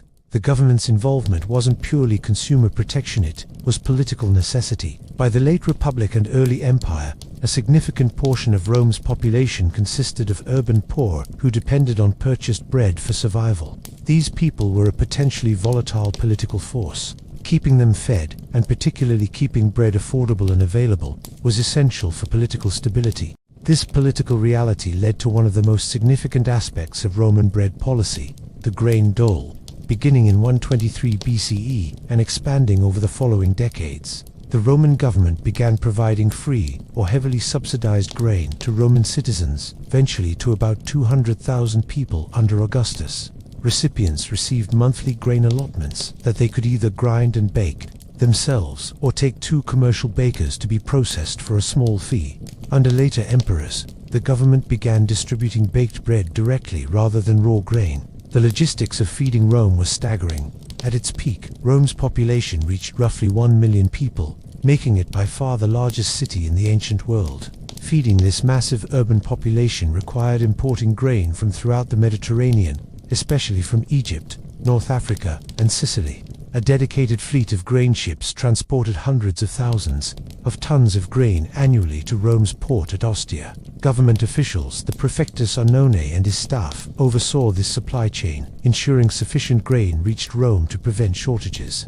Grain was stored in massive warehouses, distributed according to complex regulations, and processed through a network of commercial bakeries and public distribution points. The system was vulnerable to disruptions, bad weather, delaying grain ships, crop failures in supplying regions, military conflicts interrupting trade routes. When such disruptions occurred and bread shortages resulted, riots typically followed. Roman rulers lived in constant awareness that their power depended on maintaining bread supplies. The diversity of Roman bread was remarkable.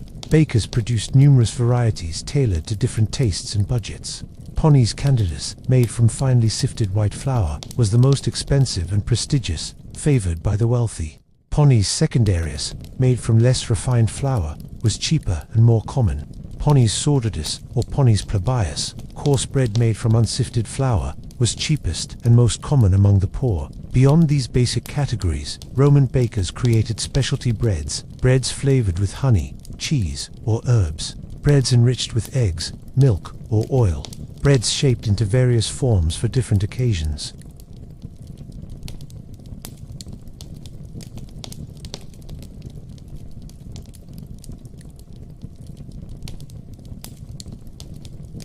The wealthy enjoyed elaborate breads as markers of status, while even the poor could obtain basic bread through the grain dole or by purchasing from bakeries. The social impact of industrialized bread production was profound. By removing bread making from the household, Romans freed women from hours of daily labor. This did not necessarily lead to greater freedom or equality. The labor women had performed at home was simply redirected to other domestic tasks or, for wealthy women, to supervisory roles managing slaves and servants. But it did represent a fundamental change in domestic economy.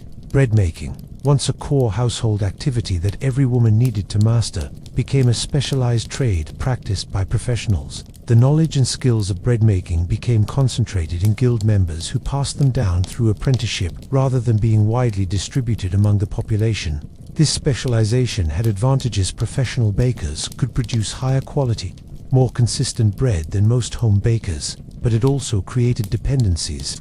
Urban Romans who relied on commercial bread had lost the skills and equipment needed to make their own, making them vulnerable to disruptions in commercial supply. The Roman bread industry also drove technological innovations that extended beyond baking. The need for large quantities of fuel for ovens led to deforestation of areas around Rome and created demand for efficient fuel. Roman bakers developed techniques for maximizing heat retention and minimizing wood consumption. The need for strong, flexible dough that could withstand mechanical handling led to improved understanding of gluten development through kneading. The desire to produce lighter, more refined bread drove innovations in sifting and flour processing. Roman bakers developed specialized tools, dough scrapers, bread stamps for marking loaves with the baker's mark, and sophisticated implements for handling dough and managing ovens. Many of these tools remained essentially unchanged through centuries of subsequent baking, testament to Roman engineering and design. The Roman approach to bread production, commercial bakeries, government regulation, mass production, standardization, guild organization established a model that would be followed throughout medieval and early modern Europe. When Roman power collapsed in the West, many Roman institutions disappeared, but commercial bakeries persisted in cities and towns.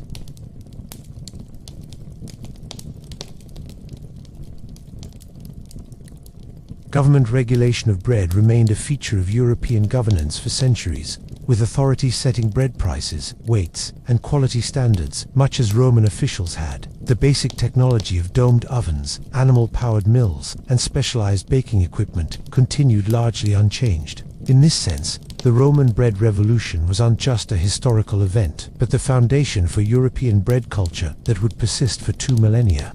Yet there were limitations to Roman industrialization. Despite mechanical mills and commercial bakeries, much bread making remained fundamentally manual.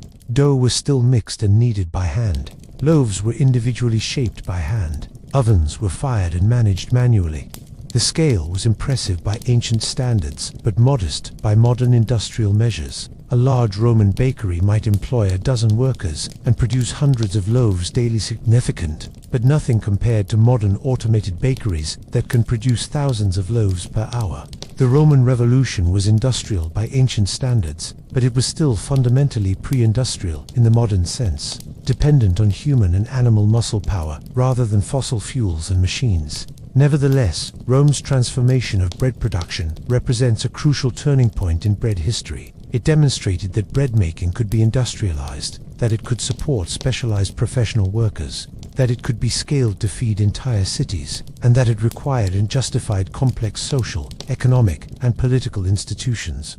The bread we eat today, produced in commercial bakeries, subject to government regulations, standardized in quality and weight, available for purchase rather than made at home, descends directly from the Roman model. Every time we buy a loaf at a bakery or grocery store, we're reparticipating in an economic system whose basic outlines were established by Romans over 2,000 years ago. The Roman Revolution in bread production wasn't just about making more bread or better bread. It was about fundamentally restructuring the relationship between people.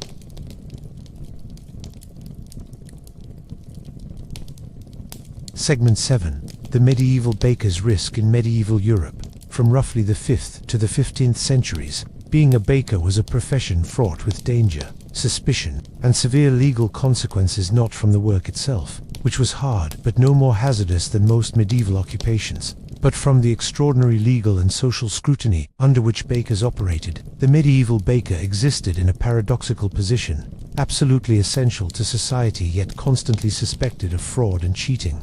Respected for their crucial craft, yet feared for the power they wielded over people's daily sustenance. This tension between necessity and suspicion created a complex web of regulations, punishments, and social customs that made medieval baking one of the most tightly controlled professions in European history. The consequences of failing to meet these exacting standards could be devastating, ranging from public humiliation to loss of livelihood to, in extreme cases, death. For the vast majority of medieval Europeans, bread was not merely a food item, but the very foundation of survival. Estimates suggest that bread provided 70 to 80% of the calories consumed by common people. A typical peasant or laborer might eat 2 to 3 pounds of bread daily, along with some pottage, a grain and vegetable stew, occasional vegetables, and rarely meat or fish. Bread was life, quite literally. When harvests failed and bread became scarce or expensive, people starved. When bread was plentiful and affordable, communities thrived. This meant that bakers controlled access to life itself, a power that made them simultaneously indispensable and deeply mistrusted. The medieval mind, shaped by religious concepts of sin and moral failing, was quick to suspect that those with such power would abuse it for profit. Bakers were assumed to be, if not actively cheating, at least tempted to cheat by using inferior flour, by making loaves lighter than promised, by adulterating bread with cheaper ingredients, or by charging unfair prices. Medieval laws and regulations surrounding baking reflected this suspicion in elaborate detail.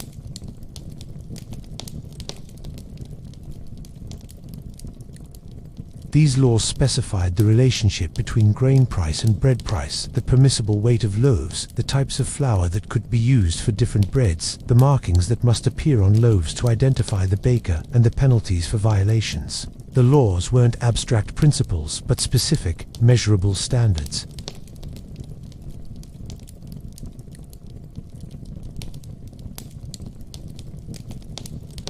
Brown bread shall weigh such that 48 loaves equal the same value. These formulae ensured that bread, prices adjusted with grain prices while maintaining the baker's profit at a reasonable level. But they also meant that any deviation making loaves too small, charging too much, or using inferior ingredients was immediately illegal and punishable. The enforcement of these laws was rigorous and public.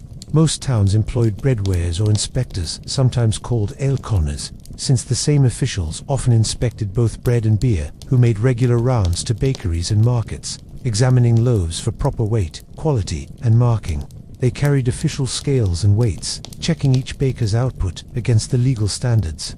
When violations were discovered, punishment was swift and intentionally humiliating. The most common punishment for bakers who sold underweight loaves was the pillory or stocks, wooden restraints that held the offender in place in a public square, often with their fraudulent loaves hanging around their neck, while Sarsby mocked, jeered, and sometimes pelted them with rotten vegetables or worse. The purpose wasn't just punishment, but public theatre, a communal ritual that allowed the community to express its outrage at being cheated and to reaffirm social standards. But the pillory was far from the worst punishment a medieval baker might face. In some jurisdictions, bakers found guilty of serious offences faced the hurdle, being dragged through the streets tied to a wooden sled or frame, exposed to public abuse and humiliation. A London regulation from 1327 specified that any baker who sold bread deficient in weight shall be drawn upon a hurdle through the great streets where there may be most people assembled, and through the great streets that are most dirty, with the faulty loaf hanging from his neck. The mud and filth of medieval streets, combined with whatever projectiles an angry crowd might throw, made this an awful ordeal. In other cases, bakers were subjected to the tumbrel or ducking stool, a device that repeatedly plunged the offender into a river or pond.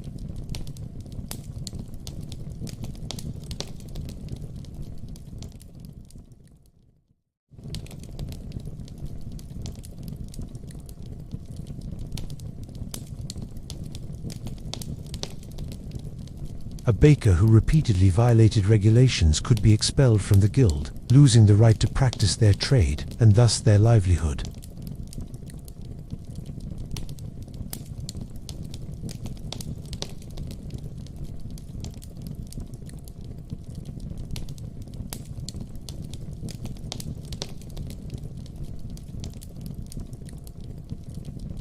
In extreme cases, particularly when adulteration of bread led to illness or death, or when a baker's cheating occurred during times of famine when food was desperately scarce, bakers could face capital punishment, while execution specifically for fraudulent baking was rare. Historical records document cases where bakers were hanged, particularly when their crimes coincided with broader food riots or unrest.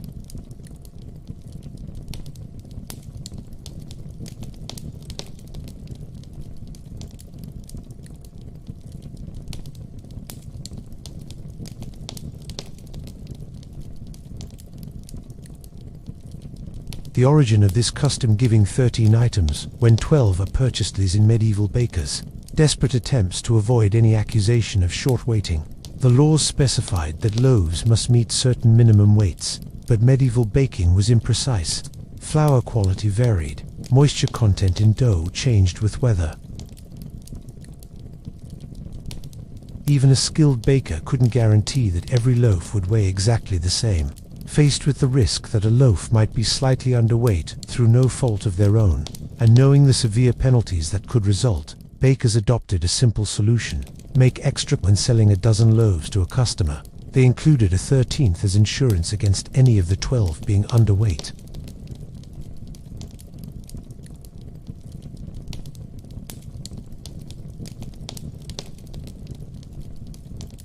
This practice became so standard that it was eventually codified in law in some jurisdictions. English law, in some periods, specifically required that bakers give 13 loaves when 12 were ordered, making the baker's dozen not just a protective custom, but a legal obligation.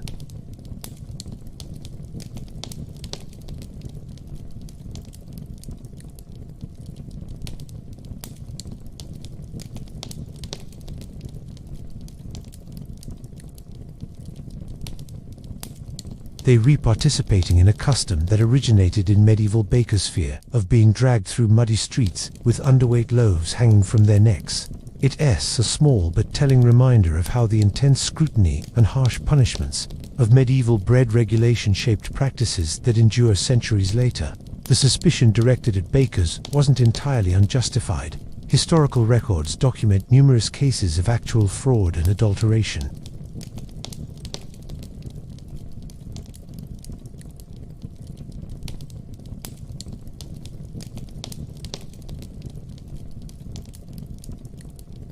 In times of grain shortage, when quality flour became expensive, the temptation to cut corners grew strong. The authorities' vigilance reflected real problems, as well as general suspicion, but the intensity of regulation also reflected deeper anxieties about food security, trust, and the vulnerabilities of urban life. Medieval people, living closer to subsistence than most modern people can imagine, understood viscerally that their survival depended on having access to genuine, adequate food. A baker who cheated wasn't just committing fraud, they were threatening lives.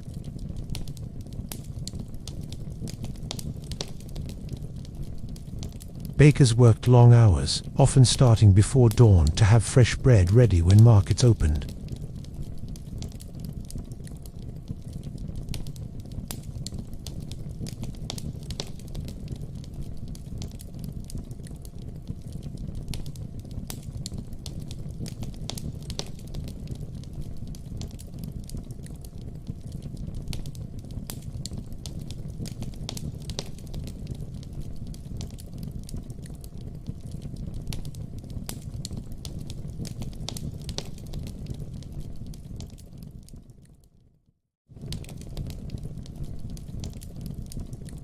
And compete with other bakers while maintaining enough profit margin to support their families and employees. Despite or perhaps because of these challenges, medieval bakers organized themselves into powerful guilds that provided mutual support, regulated internal competition, and represented the profession's interests to civic authorities.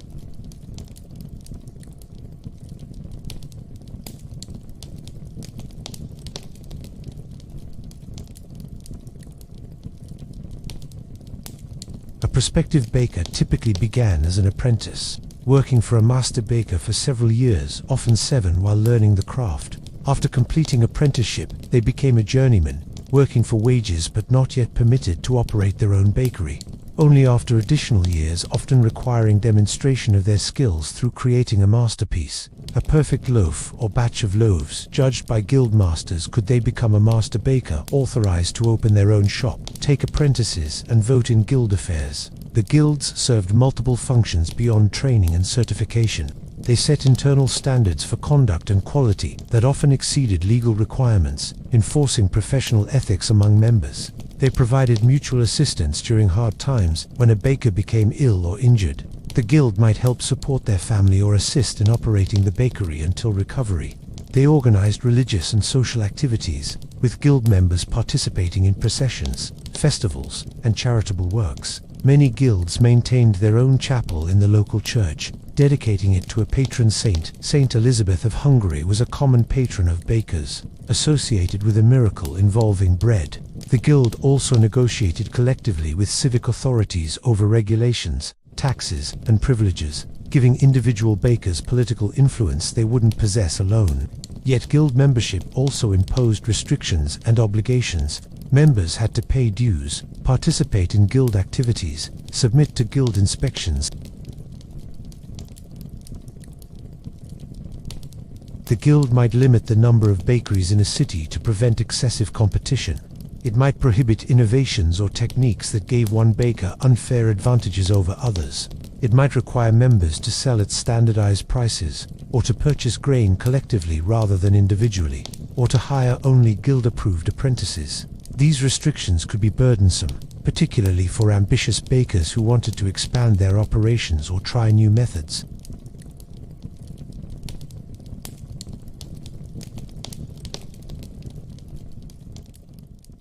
The relationship between bakers and their communities was thus complex and multifaceted. Bakers were respected as skilled craftspeople, performing essential work. Master bakers often became prosperous, respected members of urban society, sometimes serving in civic government or holding positions of responsibility.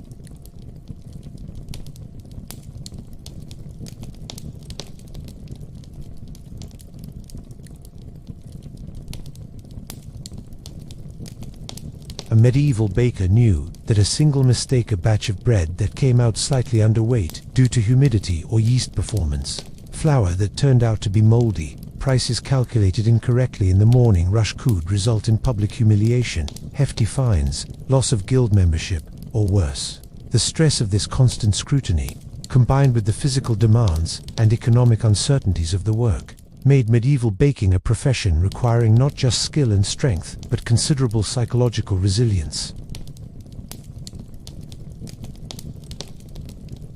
The principle that food production requires public oversight, that those who make our food must be held to rigorous standards, that cheating in food sales deserves severe punishment. These ideas, refined in the medieval context, became foundational to modern food regulation.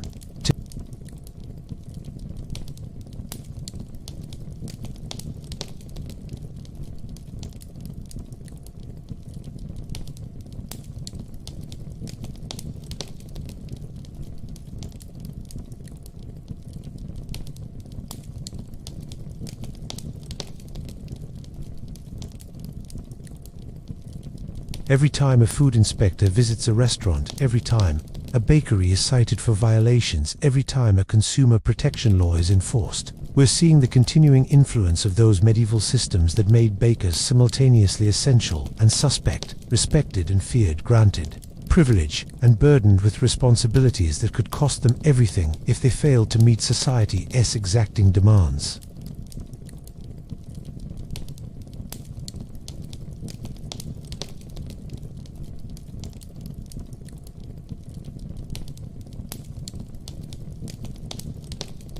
Impractical, less nutritious than darker breads, and yet desperately coveted by those who couldn't afford it.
It also meant losing a significant portion of the total flour, since the bran and germ, once separated, weren't typically eaten but were fed to animals or discarded. The process of creating this refined flour was extraordinarily tedious with pre-industrial technology.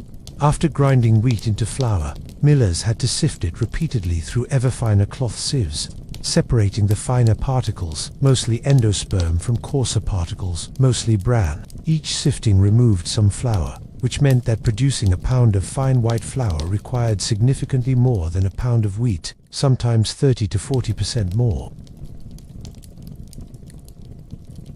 Specialized sifters with very fine mesh had to be maintained and eventually replaced as they wore out. All of this made white flour expensive, not because white flour was better or harder to produce in any technical sense, but simply because the refining process was wasteful and labor-intensive. A loaf of white bread required more wheat and more labor than a loaf of whole grain bread, and therefore cost more. Because white bread was expensive, it became a status marker. The wealthy could afford to waste the nutritious parts of the wheat kernel for the sake of having softer, lighter, whiter bread. This conspicuous consumption, the obvious discarding of valuable nutrients to achieve a particular aesthetic effect, signaled wealth and status. White bread became associated with nobility. clergy, and urban elites.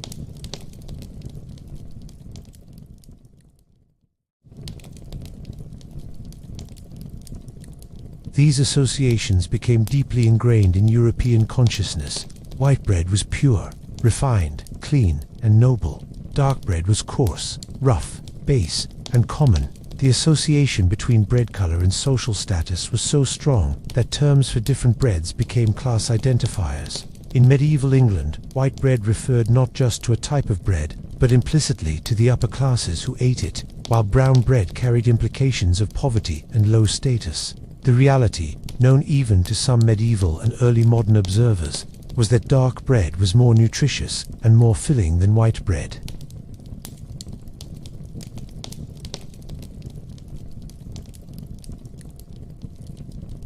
It provided vitamins and minerals that white bread lacked. People who ate dark bread as their staple were, in many respects, better nourished than wealthy people who ate mostly white bread, provided both groups had access to adequate calories. Some physicians and natural philosophers recognized this.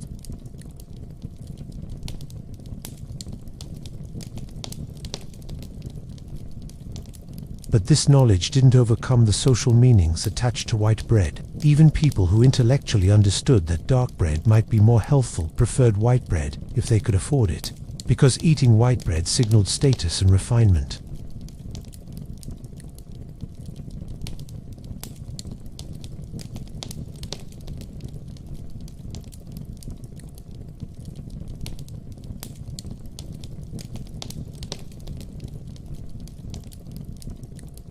These mandates were almost always bitterly resented by those wealthy enough to have been eating white bread. During grain shortages in 18th century France, proposals to encourage consumption of brown bread or mixed grain breads for the sake of nutrition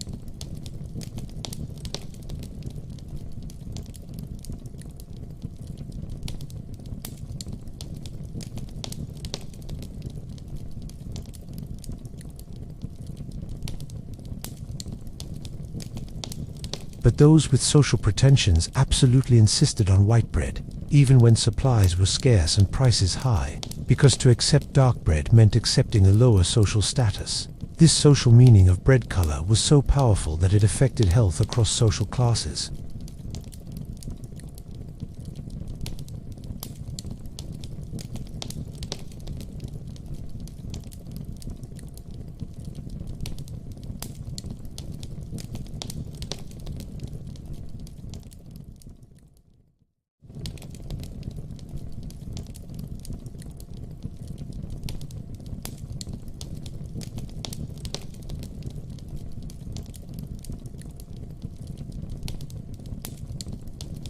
Meanwhile, the poor, eating whole grain bread, had better fiber intake and better micronutrient status, at least with regard to what bread provided.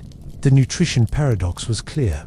The expensive, prestigious food was actually less healthy than the cheap, despised alternative. But social forces overwhelmed nutritional logic. The obsession with white bread intensified during the Industrial Revolution.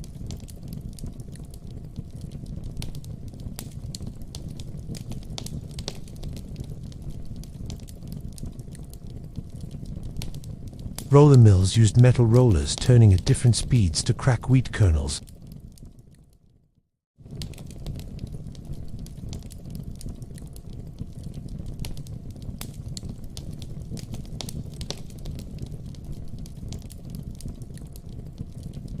And germ became affordable for a much larger portion of the population.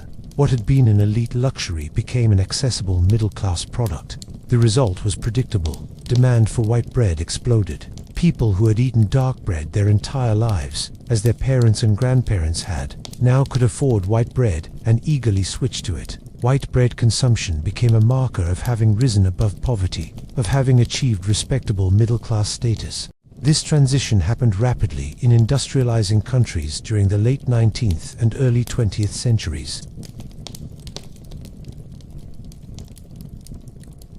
In the United States, which was rapidly industrializing and urbanizing during this period, white bread became the dominant form of bread by the early 20th century.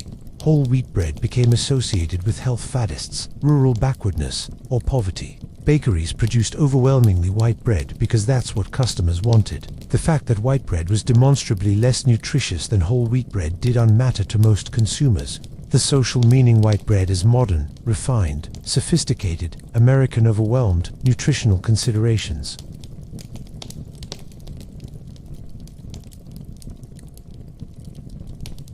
Studies showed widespread vitamin B deficiencies in populations where white bread and white rice were dietary staples. During World War I, British authorities noticed that military recruits from poor urban areas where white bread was now standard were less healthy than recruits from rural areas where darker breads were still common. Similar patterns appeared in other industrialized countries. The evidence accumulated. The mass shift to white bread was harming public health.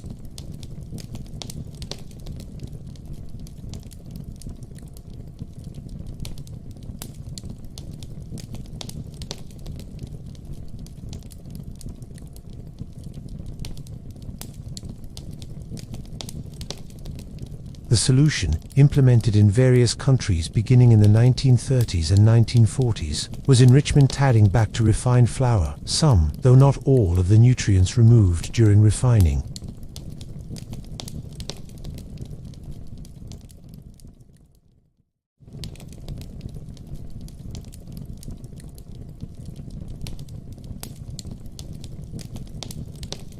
This enrichment addressed the most severe deficiency problems. Beriberi and pellagra, caused by niacin deficiency, became rare, but enrichment didn't restore everything removed in refining.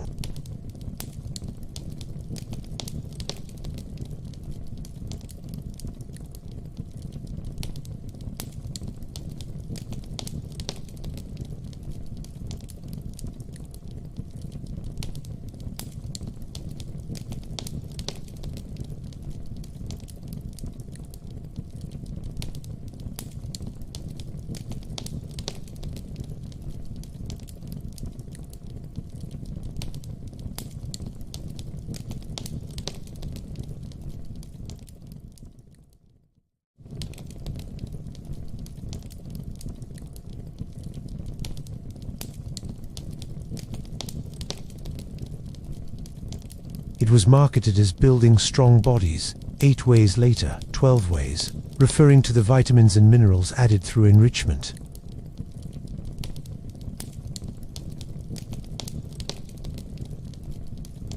Wonder Bread represented modernity, science, progress, and prosperity. Mothers who fed their children Wonder Bread felt they were providing the best, most modern nutrition. The bread itself was remarkably bland and textureless by traditional baking standards. It was so soft it could be compressed to a quarter of its height, and it had almost no crust.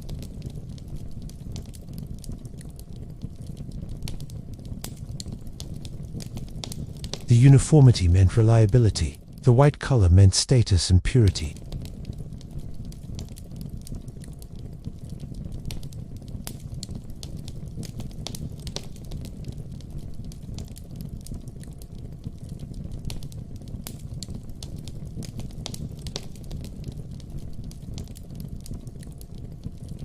Natural food stores and health food advocates promoted whole grains. Studies continued to accumulate showing health benefits of whole grain consumption, lower risk of heart disease, diabetes, certain cancers, and digestive problems.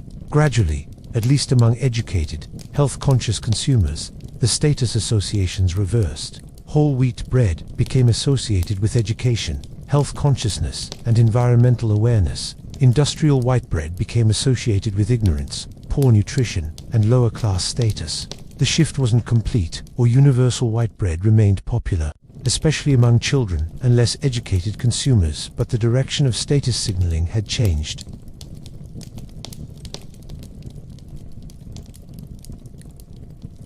Whole wheat bread, multigrain breads, artisan breads with whole grains, sourdough, and numerous other varieties compete with refined white bread, yet refined white bread remains popular, produced in enormous quantities and consumed by millions daily.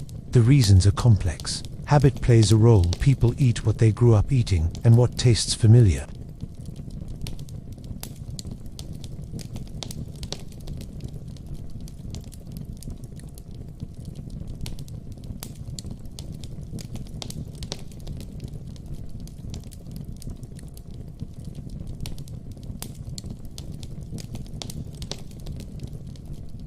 and status associations, while changed at the upper end of the socioeconomic spectrum, remain powerful at other levels.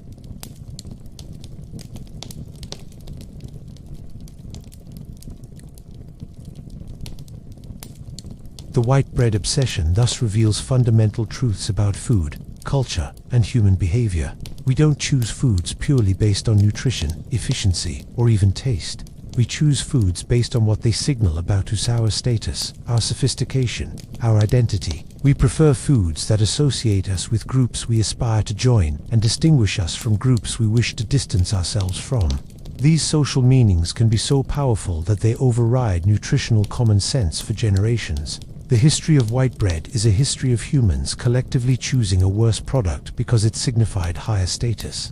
Then, when that product became cheap and available to everyone, seeking new ways to signal status through food choices.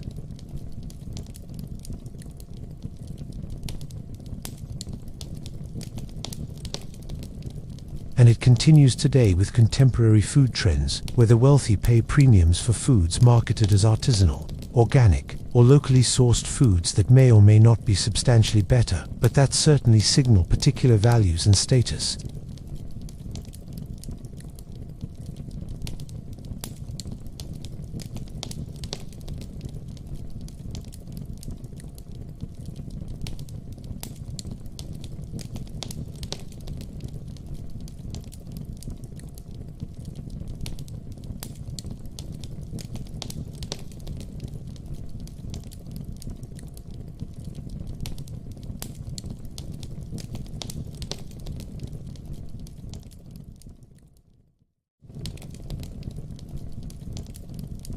The phrase first appeared in Jean-Jacques Rousseau's autobiography, written when Marie Antoinette was only 10 years old and living in Austria, years before she would become Queen of France.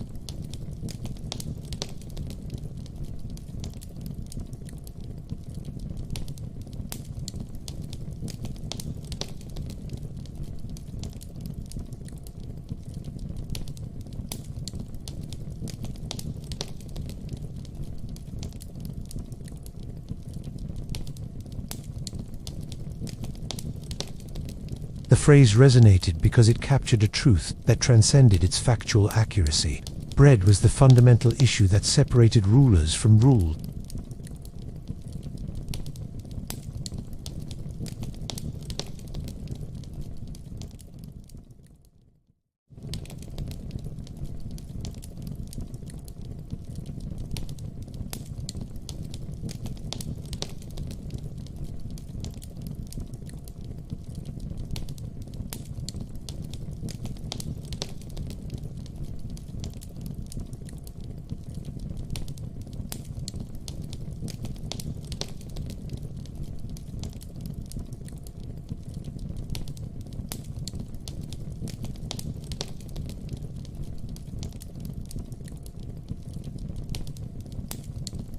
The following summer brought drought, further reducing the harvest. By autumn, wheat supplies were critically short.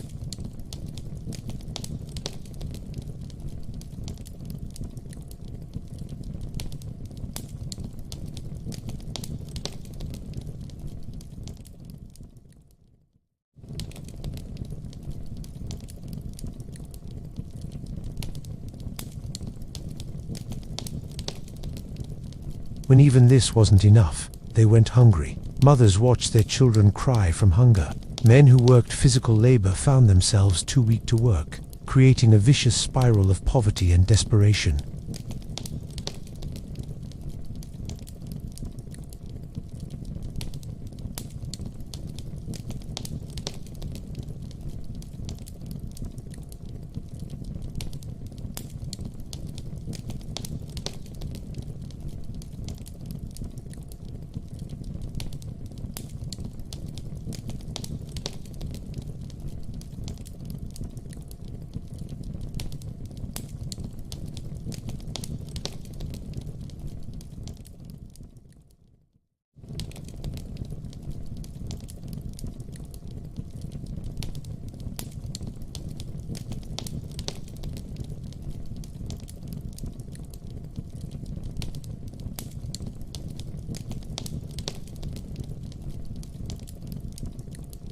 Many of these rumors were false or exaggerated, but they reflected genuine anger and real grievances. The bread crisis had become a political crisis. On October 5, 1789, 3 months after the storming of the Bastille that traditionally marks the beginning of the French Revolution, thousands of Parisian women gathered in response to yet another morning of bread shortages and high prices. The crowd began at the central markets of Paris, where women had gone expecting to purchase bread for their families and found instead empty stalls or prices they could not afford. Their frustration boiled over into action. The crowd swelled as more women joined, bringing whatever weapons they could find: kitchen knives, clubs, pikes, and a few firearms obtained from sympathetic National Guard members. Their goal crystallized: march to Versailles, 12 miles away, and confront the king directly about the bread crisis. They would bring the king and queen back to Paris, away from the isolated grandeur of Versailles, and make them accountable to the people who were starving. The march itself was extraordinary. Estimates suggest between 6,000 and 10,000 women, along with some men, walked through rain and mud to Versailles. This wasn't an organized protest with leaders and banners. It was a spontaneous eruption of popular anger channeled into collective action. The marchers sang revolutionary songs, chanted demands for bread and lower prices, and expressed their grievances loudly and repeatedly.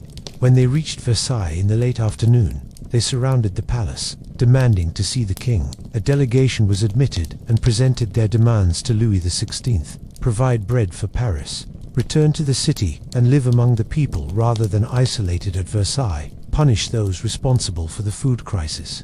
Louis XVI, a decent but indecisive man, overwhelmed by circumstances he couldn't control, made vague promises about ensuring bread supplies but was reluctant to leave Versailles. The crowd, unsatisfied and cold, settled in for the night, surrounding the palace and preventing anyone from leaving. The confrontation escalated the next morning. Some protesters broke into the palace, searching for the queen, whom they particularly blamed for France's problems. Marie Antoinette fled through secret passages to the king's apartments as the mob surged through the palace halls. Royal guards fought with protesters, leaving several dead on both sides.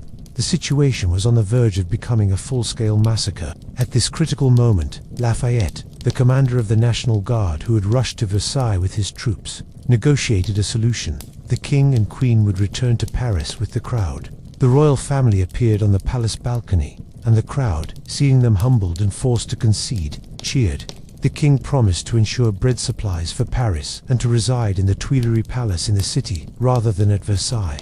The marchers, triumphant, returned to Paris with the royal family in tow, along with wagon loads of grain taken from the royal stores. They paraded through the streets, celebrating their victory, carrying loaves of bread on pikes as symbols of what they had won. The Women's March on Versailles, also called the October Days, was a turning point in the French Revolution. It demonstrated the power of popular action to challenge royal authority. It brought the king to Paris, where he would remain under the watchful eyes of the revolutionary populace until his attempted escape in 1791, his subsequent return and imprisonment, and his eventual execution in 1793. It showed that the revolution wasn't just a political movement of middle-class reformers, but had mass popular support driven by economic grievances. And at the center of all of this was bread. The marchers demanded bread, carried bread, and saw bread as both their immediate need and the symbol of a just social order that would prioritize feeding the people over maintaining elite privileges. But ensuring adequate bread supplies for Paris proved far more difficult than overthrowing the king. The revolution transformed French politics, abolishing feudalism, declaring equality, and proclaiming the rights of man. Yet it couldn't magically increase wheat harvests or fix the underlying economic problems. Bread shortages continued. The revolutionary government tried various solutions: price controls, requisitions of grain from farmers, harsh penalties for hoarding, and eventually terror against anyone suspected of economic crimes. The maximum, a law setting maximum prices for grain and bread, was intended to ensure affordability, but had the unintended effect of discouraging farmers from bringing grain to market. Why sell at a loss? Worsening shortages.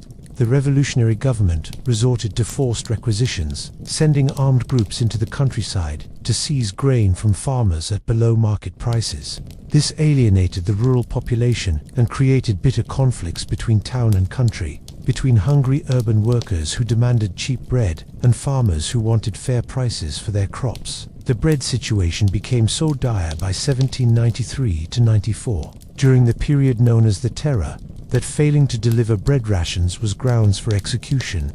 Officials responsible for provisioning Paris faced the guillotine if they couldn't maintain supplies.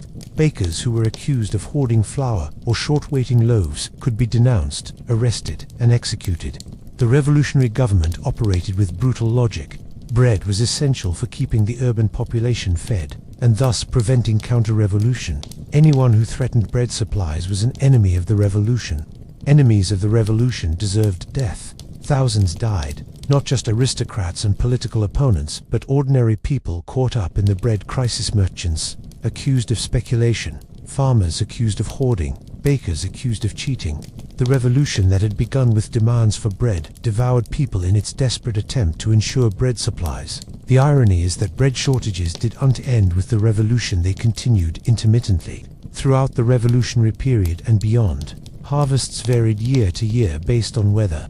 Wars disrupted trade and drew agricultural workers into armies. Political instability interfered with the normal functioning of grain markets. The revolutionary government's economic policies, well-intentioned but often counterproductive, sometimes worsened problems they were meant to solve. France would unachieve reliable bread supplies until the agricultural improvements and transportation developments of the 19th century made food distribution more robust. The revolution redistributed power and transformed French society in fundamental ways.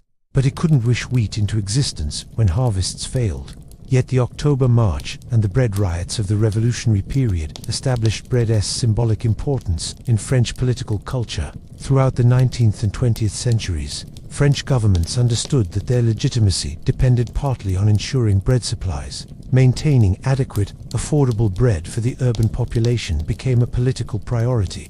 When bread became expensive or scarce, governments faced intense pressure and potential unrest. The memory of the revolutionary bread riots never entirely faded. They remained a warning of what could happen when governments failed to feed their people. Even today, the French government subsidizes bread production in various ways, ensuring that a traditional baguette remains affordable for all French people. The price of a baguette in France is lower than economic factors alone would dictate, kept down through subsidy programs that French citizens support precisely because bread is seen as a right, not merely a commodity. The phrase "let them eat cake," despite being historically false, endured because it captured a truth about how revolutions happen. They don't happen primarily because of abstract principles or philosophical ideas, though such things matter. They happen when people can't afford to eat, when children go hungry, when the basic necessities of life become inaccessible while elites visibly enjoy luxury. The phrase represented elite indifference to suffering. The suggestion that the aristocracy was so removed from ordinary life that they couldn't even understand why lack of bread was a problem. Couldn't they just eat something else, something fancier? This imagined indifference was actually more damning than active malice. A ruler who actively tried to starve people might be overthrown, but a ruler who simply didn't understand or care that people were starving revealed the system so broken that it couldn't even perceive its own failures. The Women's March on Versailles thus became iconic because it dramatized the revolution's core dynamic. Ordinary people, driven by hunger and desperation, confronting power and demanding their basic needs be met. The marchers weren't abstract revolutionaries debating political theory. They were mothers who needed to feed their children, who were tired of going hungry while aristocrats feasted, who refused to accept starvation as their permanent condition. Their weapon was bread. Its absence drove them to action. Its symbolic importance gave them moral authority, and its provision became the measure of whether the revolution had succeeded. When they marched back to Paris with the king and queen carrying bread on pikes alongside their other trophies, they were declaring that bread belonged to the people, not to kings, and that any government that couldn't ensure bread for its people deserved to fall. The message resonated far beyond France. Throughout the 19th and 20th centuries, bread riots and food protests would topple governments, spark revolutions, and force social change across the world. The women who marched to Versailles demanding bread weren't just protesting one food crisis. They were establishing a principle that would shape modern politics, that feeding the people is government's most basic obligation, and that failure to meet this obligation forfeits legitimacy and invites revolutionary change. Bread, that most basic and ancient of foods, had toppled a monarchy and helped birth the modern age. Segment 10. The Sandwich Earl. In 1762, John Montagu, the 4th Earl of Sandwich, sat at a gaming table in London, deeply absorbed in a marathon gambling session that had already stretched for many hours. Montagu was an interesting figure in 18th century British society, a naval administrator who had served as First Lord of the Admiralty, a position of considerable importance, but also a man with a reputation for gambling, womanizing, and general dissipation.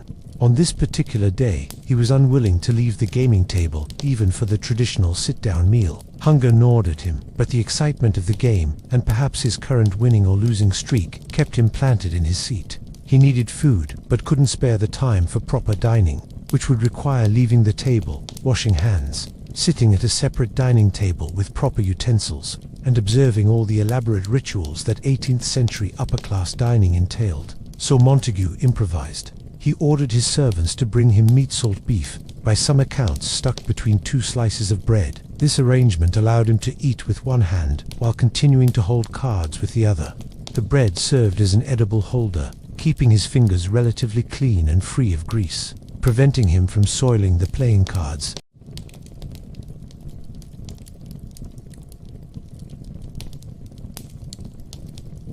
The phrase caught on immediately among London's gambling and social sets.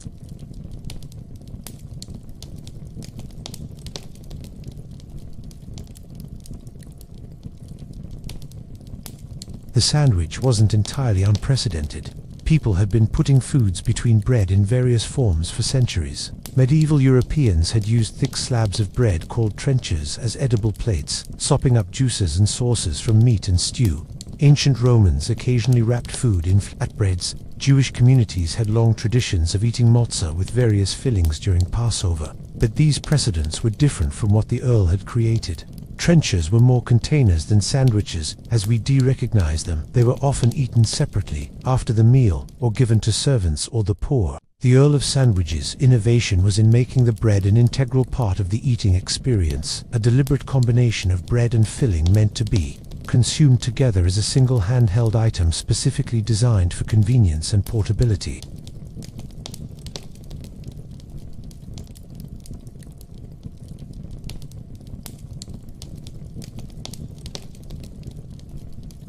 London S-clubs and coffee houses began offering sandwiches on their menus within months of the Earl's innovation becoming known. These establishments were the social hubs of Georgian London, where men of business, politics, and leisure gathered to read newspapers, conduct business, discuss politics, and socialize.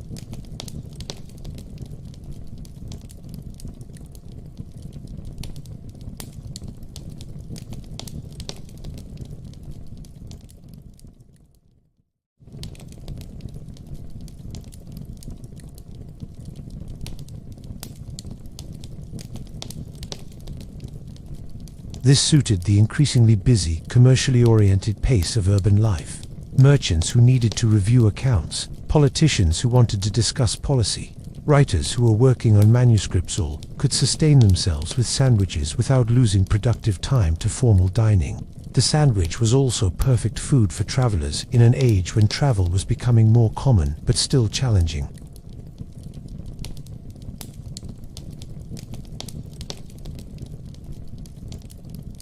Travelers needed portable food that wouldn't spoil quickly, wouldn't create mess, and could be eaten in cramped, jostling coaches. Sandwiches met all these requirements perfectly. Coach inns began offering sandwiches to travelers who could purchase them quickly during brief stops and eat them en route. Similarly, sandwiches became popular for outdoor leisure activities that were becoming fashionable among the British upper and middle classes. Country walks, hunting parties, picnics, excursions to view scenic landscapes. The Romantic movement, with its emphasis on appreciating nature and the outdoors, was just beginning to influence British culture, and sandwiches were the perfect food for these new forms of outdoor recreation. They required no plates, no utensils, no elaborate preparations. They could be packed in baskets, carried in pockets, eaten standing or sitting, in sunshine or rain. By the 1770s and 1780s, sandwiches had become common enough to appear in cookbooks and culinary guides. These early sandwich recipes reveal the diversity that quickly developed.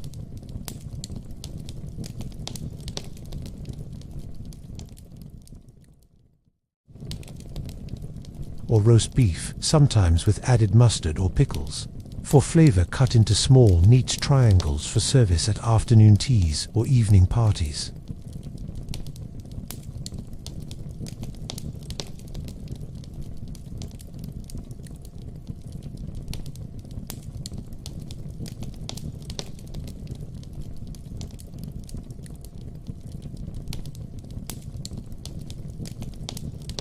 The sandwich had proven adaptable to different social classes and contexts, which ensured its widespread adoption across British society. What made the sandwich revolutionary was not just its convenience, but how it changed fundamental relationships between bread and other foods, and by extension, between eating and other activities. For thousands of years, bread had been conceived as something served alongside other dishes. You had bread and meat, bread and cheese, bread and soup, bread and vegetables.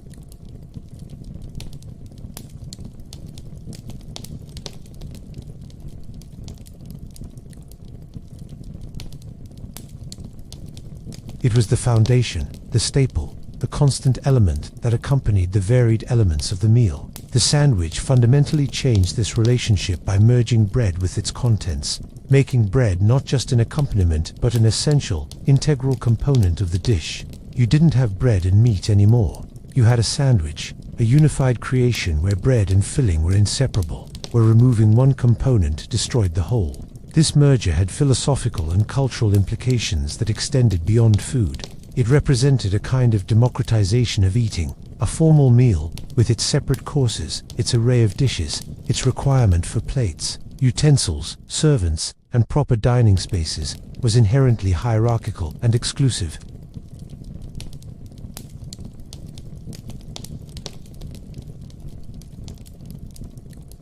A sandwich was a complete, self-contained meal that didn't require elaborate place settings, multiple servants, or formal dining rituals. A gentleman could eat a sandwich standing in a coffee house.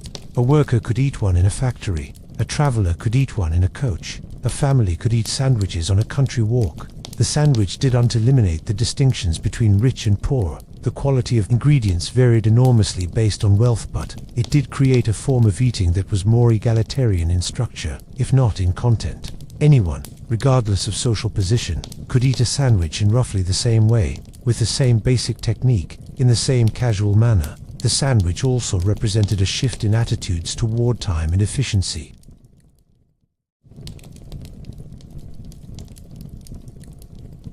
Time was becoming more valuable, more measured, more commodified.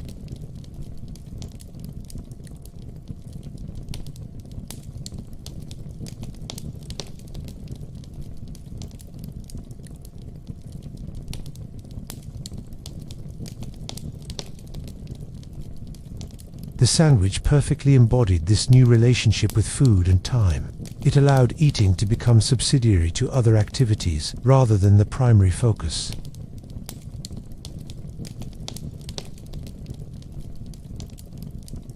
The sandwich enabled multitasking in a way that formal meals did not.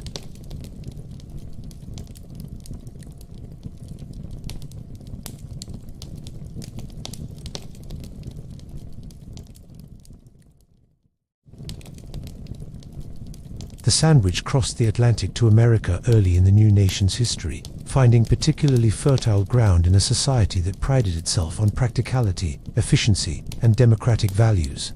Thomas Jefferson, that great American innovator and experimenter who introduced numerous European foods and culinary practices to America, reportedly served sandwiches at Monticello. By the mid-19th century, American cookbooks routinely included sandwich recipes, treating them as standard elements of the American culinary repertoire. But the sandwich truly exploded in American culture during the late 19th and early 20th centuries, when rapid industrialization and urbanization created exactly the conditions where sandwiches thrived. Factory workers with brief lunch breaks needed quick, portable food.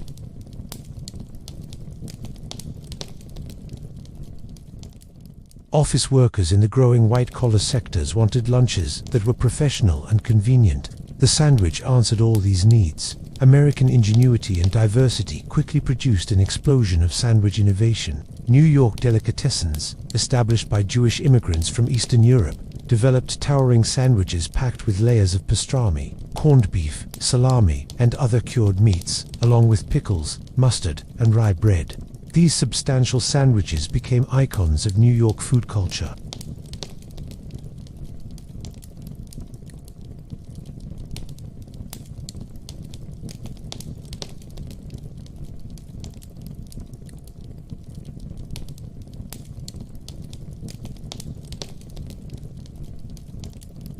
And while not technically a sandwich in the two slices of bread sense, clearly descends from sandwich principles. Meat and bread combined for handheld eating.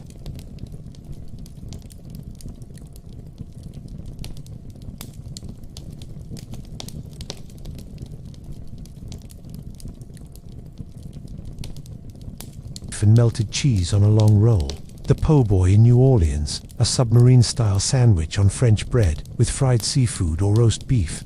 The Cuban sandwich in Tampa and Miami, with roasted pork, ham, Swiss cheese, pickles, and mustard on Cuban bread pressed flat and hot. The lobster roll in New England, chunks of lobster meat in mayonnaise served in a split-top bun. Pulled pork sandwiches throughout the American South, slow-cooked pork shoulder with various regional barbecue sauces. The 20th century brought technological innovations that transformed sandwich culture.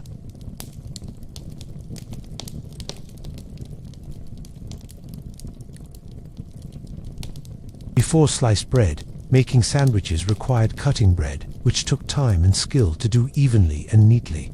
Sliced bread eliminated this step, making sandwiches accessible to children and anyone else who might lack knife skills.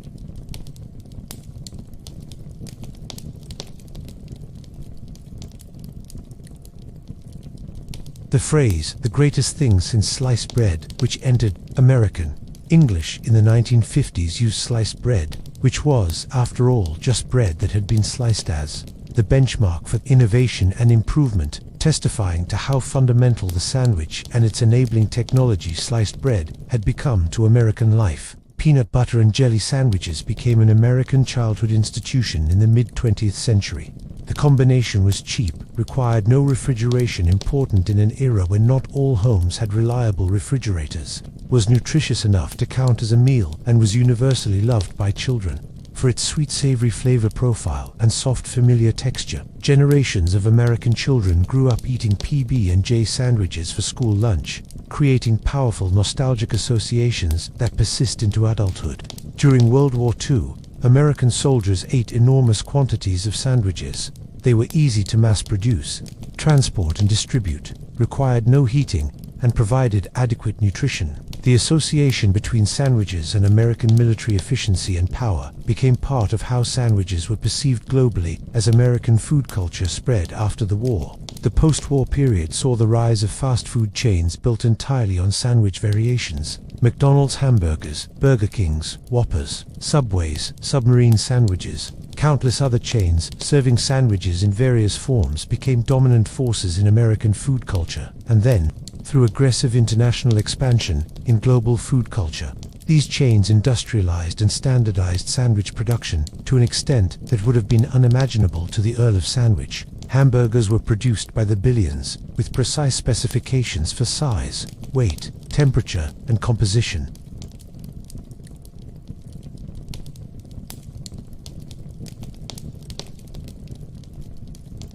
The global spread of American fast food chains meant that by the end of the 20th century, hamburgers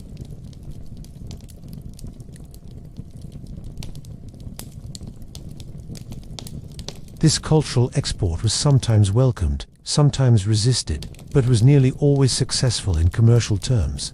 The sandwich's fundamental convenience and adaptability ensured its success across cultural boundaries. Yet, even as sandwiches became industrialized and globalized, they retained capacity for local adaptation and artisanal innovation. Vietnamese immigrants to France, and later, America adapted the French baguette itself, a colonial legacy in Vietnam, to create banh mi, filled with Vietnamese ingredients like cilantro, pickled vegetables and various proteins, creating perhaps the perfect fusion sandwich that honored both French and Vietnamese culinary traditions. Japanese convenience stores developed uniquely Japanese sandwiches with fillings like tonkotsu breaded pork cutlet, egg salad, or fruit cream, served on soft milk bread with crusts removed, reflecting Japanese aesthetic preferences for delicacy and refinement. Italian panini, grilled pressed sandwiches, became fashionable globally in the 1990s and 2000s. Scandinavian open-faced sandwiches, smørrebrød, gained international recognition for their artistic arrangements of toppings on dark rye breads. In the 21st century, the sandwich has arguably reached peak cultural centrality and diversity. Sandwich shops are ubiquitous in cities worldwide, from global chains to independent cafes to street vendors.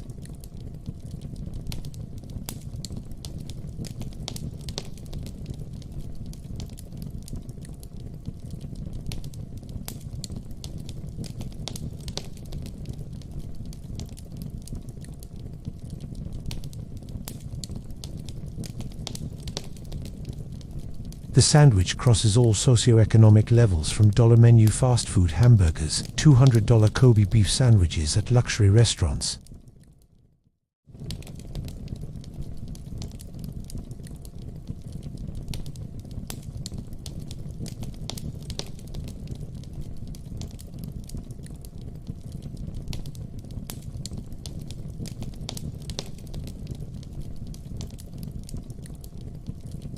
He had simply wanted to eat without interrupting his gambling, finding a practical solution to an immediate problem.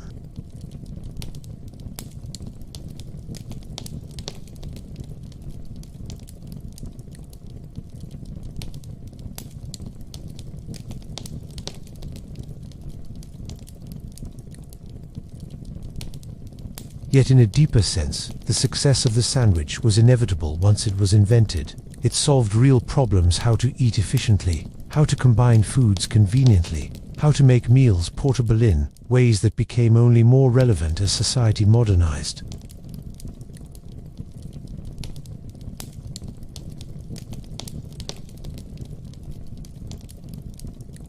The Earl of Sandwich didn't create the conditions that made sandwiches successful.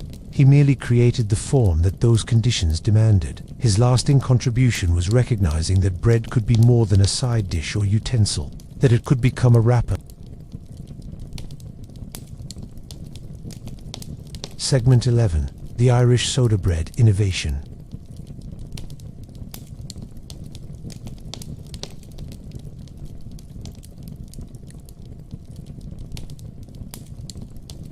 The Irish faced a crisis that threatened their very survival as a people. The potato had become so central to Irish subsistence that its failure meant immediate starvation for millions of poor tenant farmers who had few alternatives. While potatoes rotted in the fields, releasing their characteristic putrid smell across the countryside, Irish families desperately sought other foods to sustain themselves.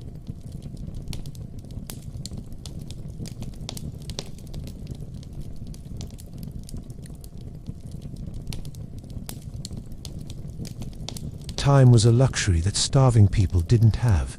Moreover, yeast itself could be difficult to obtain, and the weak, malnourished condition of famine victims meant they needed food immediately, not after hours of waiting for dough to rise. They needed bread that could be made quickly, from minimal ingredients, without specialized equipment or hard-to-find leavening agents. In this desperate context, Irish cooks stumbled upon, or perhaps deliberately developed, a technique that would become an enduring culinary tradition: soda bread.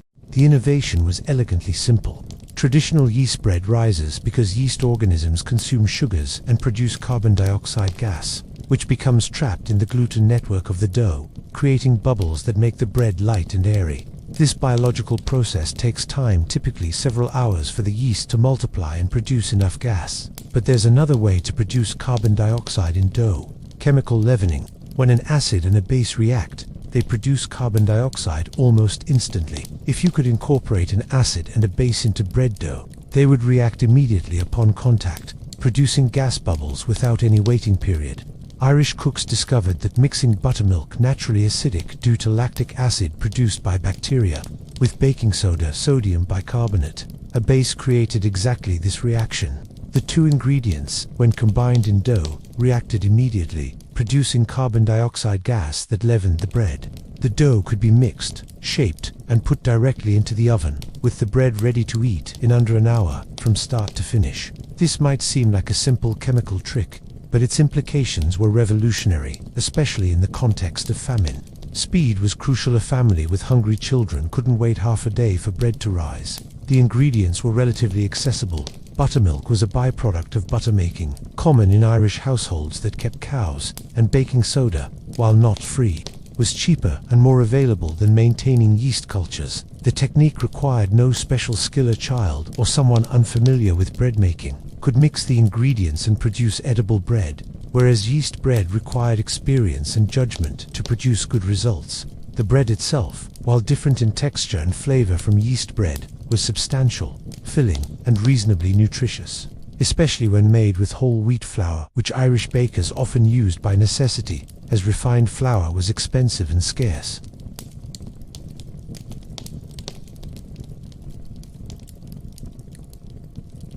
And a small amount of baking soda into calories that could keep people alive another day.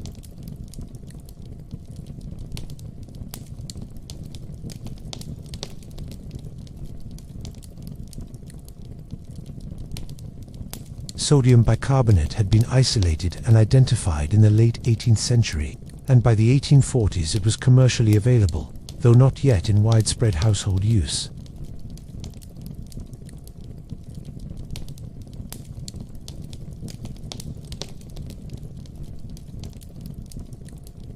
But in Ireland, during the famine, the technique took on urgent practical importance rather than being merely a culinary novelty. The Irish didn't invent chemical leavening, but they adopted and adapted it out of desperate necessity, making it central to their bread-making tradition in ways that would persist long after the immediate crisis passed. The traditional Irish soda bread is remarkably simple in composition, flour, often whole wheat, giving the bread its characteristic brown color and hearty texture, buttermilk, baking soda, and salt. That's it. Some variations might include a small amount of sugar to balance the temps from the buttermilk, or butter to enrich the dough, but the basic recipe is minimalist.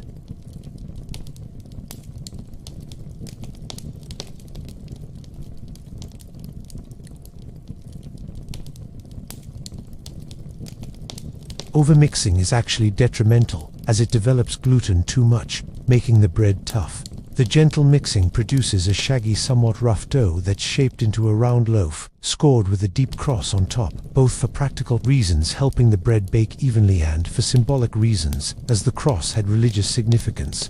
In Catholic Ireland and baked in a hot oven, the result is a rustic, round loaf with a golden brown crust and a dense, slightly crumbly interior with a subtle tang from the buttermilk and a distinctive flavor unlike yeast breads.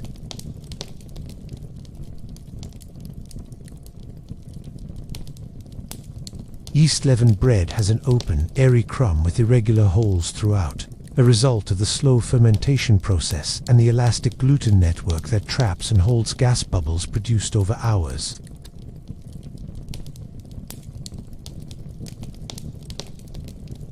Because the leavening happens all at once rather than gradually, and because the quick mixing doesn't develop gluten as extensively, soda bread is denser, more substantial, less fluffy than yeast bread. Some people find this density off-putting if they expect soda bread to have the light texture of French bread or sandwich bread, but others appreciate it. The density makes soda bread deeply satisfying, substantial, sturdy enough to support thick slabs of butter or hearty toppings, and filling in a way that lighter breads aren't. A slice of soda bread can constitute a meal in itself when accompanied by butter and perhaps some cheese or preserved meat. Yeast bread has complex flavors developed during fermentation, subtle sweet, nutty, and slightly alcoholic notes from the yeast's metabolic processes, plus additional flavors from any sourdough cultures present. Soda bread lacks these fermentation flavors, instead showcasing the straightforward taste of the grain itself, enhanced by the tangy buttermilk and the slight mineral flavor from the baking soda.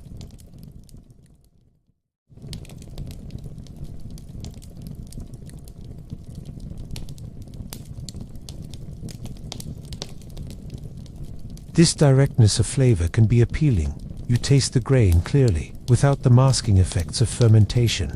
The buttermilk adds a pleasant tang that brightens the overall flavor and balances the earthiness of the whole wheat. As Ireland slowly recovered from the famine in the late 1840s and 1850s, soda bread didn't disappear. Instead, it became embedded in Irish culinary tradition, outlasting the crisis that had made it necessary. There were practical reasons for this persistence.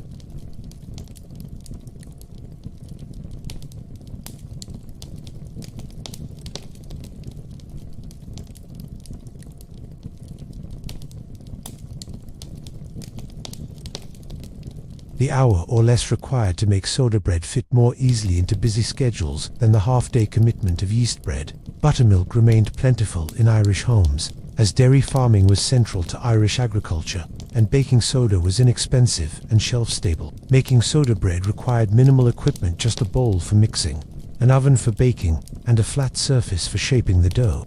Poor rural families who might lack fancy bread pans or elaborate kitchen equipment could still make soda bread. But beyond these practical considerations, soda bread became culturally important, a marker of Irish identity and tradition.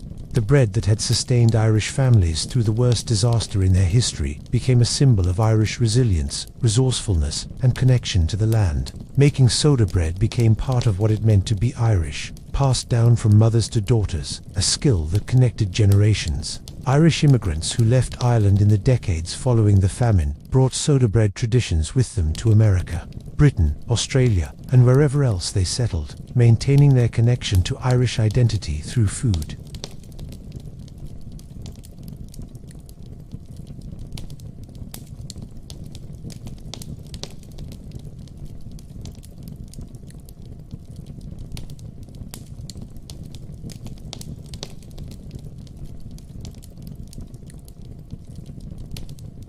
The cultural significance of soda bread led to its standardization as traditional Irish soda bread, with fairly specific characteristics that distinguish authentic versions from Americanized adaptations. True Irish soda bread, according to traditionalists, should contain only the 4 basic ingredients: flour, preferably whole wheat, buttermilk, baking soda, and salt. Additions like raisins, caraway seeds, eggs, butter, or sugar.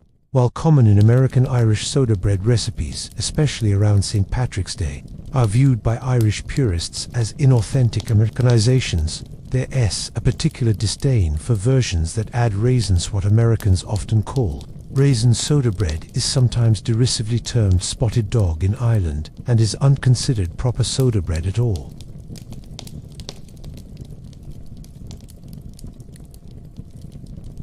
The scoring serves practical purposes, helping the bread bake through evenly, allowing steam to escape, but also carries symbolic weight. Some say the cross was meant to ward off the devil or to bless the bread. Others suggest it was practical superstition, hoping the cross would protect the household's daily bread.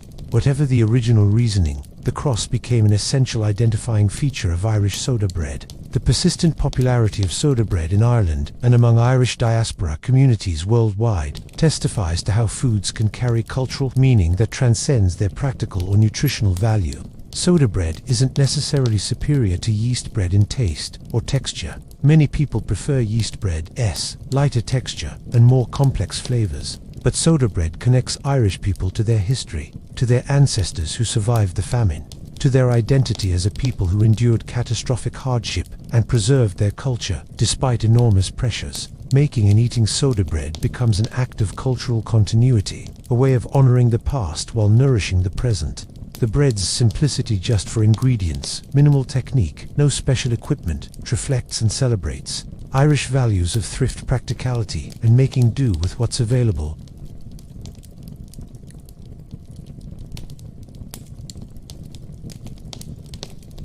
The influence of Irish soda bread extends beyond Irish communities. The principle of chemical leavening that makes soda bread possible became foundational to American and British quick bread traditions. Biscuits, scones, muffins, pancakes, and numerous other quick breads use baking powder, a combination of baking soda and an acidic component, usually cream of tartar, that reacts when moistened.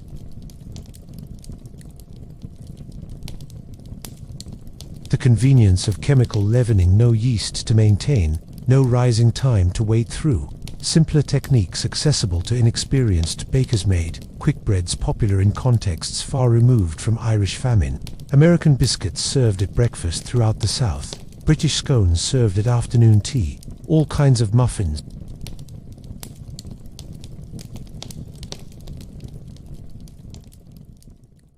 In modern Ireland, soda bread remains common, though it now coexists with yeast breads, industrial breads, and imported bread varieties. Traditional bakeries in Irish towns and cities offer soda bread alongside other options.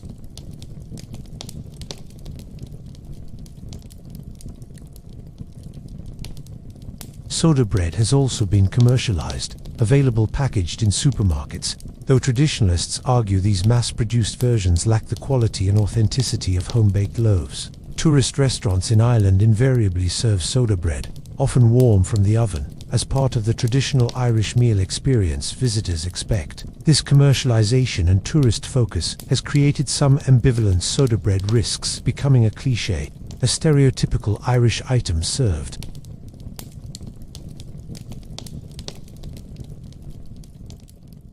Yet even with this commercialization, soda bread retains cultural resonance. Irish people still make it at home, still teach their children to make it, still appreciate its taste and texture and connection to Irish identity. Outside Ireland, soda bread has interesting and sometimes problematic cultural lives.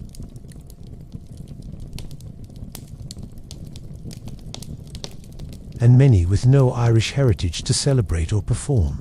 Irish identity and soda bread features prominently in these celebrations. American supermarkets stock Irish soda bread in mid-March, usually versions sweetened with sugar and studded with raisins, served alongside corned beef and cabbage, another Irish-American invention, not particularly authentic to Ireland.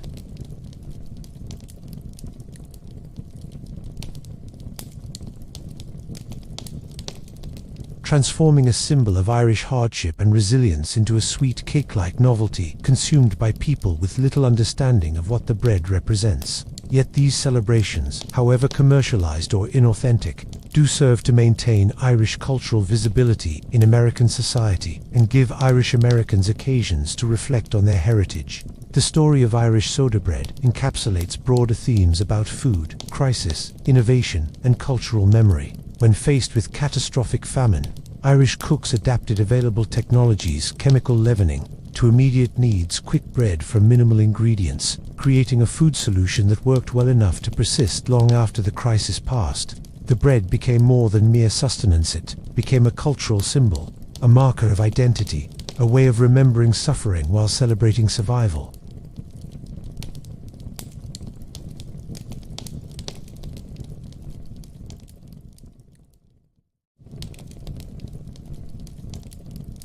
Every time someone mixes buttermilk and flour, adds baking soda, shapes the dough into a round, scores a cross on top, and bakes it, they're participating in a tradition born of desperation but transformed into an enduring cultural practice. The Irish famine was one of the worst humanitarian disasters of the 19th century, a tragedy that devastated Ireland and scattered Irish people across the globe. Soda bread can't redeem that tragedy or undo that suffering, but it stands as a testament to Irish resilience and ingenuity, a reminder that even in the darkest circumstances, people find ways to feed themselves, to survive, and to pass something meaningful to future generations. The innovation was born of necessity, but it became tradition through choice to remember, to maintain cultural continuity, to honor ancestors by preserving the foods that sustained them.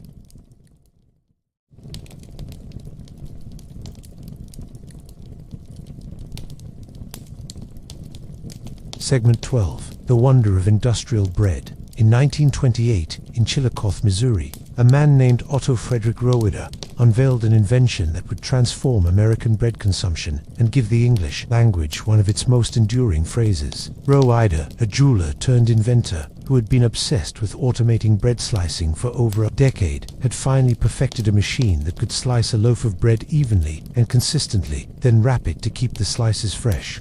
On July 7, 1928, the Chillicothe Baking Company used Roeder's machine to produce the first commercial sliced bread. The innovation seems almost trivial from a 21st century perspective: bread, but sliced before purchase. Rather than at home yet, it would fundamentally change how Americans ate bread, and would eventually give rise to the phrase, "the greatest thing since sliced bread," which uses sliced bread itself as the benchmark for innovation.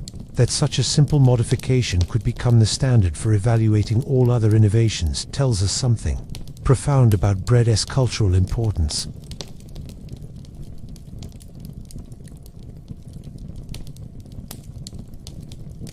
4. Rowider's invention. Bread was sold as whole loaves that consumers sliced themselves at home.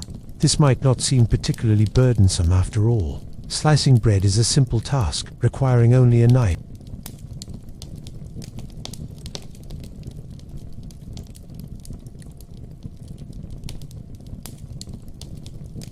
The bread compressed under the pressure of the knife, producing slices that are thicker at top or bottom. Soft bread, particularly the soft white bread that was becoming standard in America by the 1920s, is especially difficult to slice neatly. The crust resists the knife, while the soft interior compresses and tears. Producing uniform slices of consistent thickness requires practice and attention, and even skilled bread slicers have off days where slices come out uneven.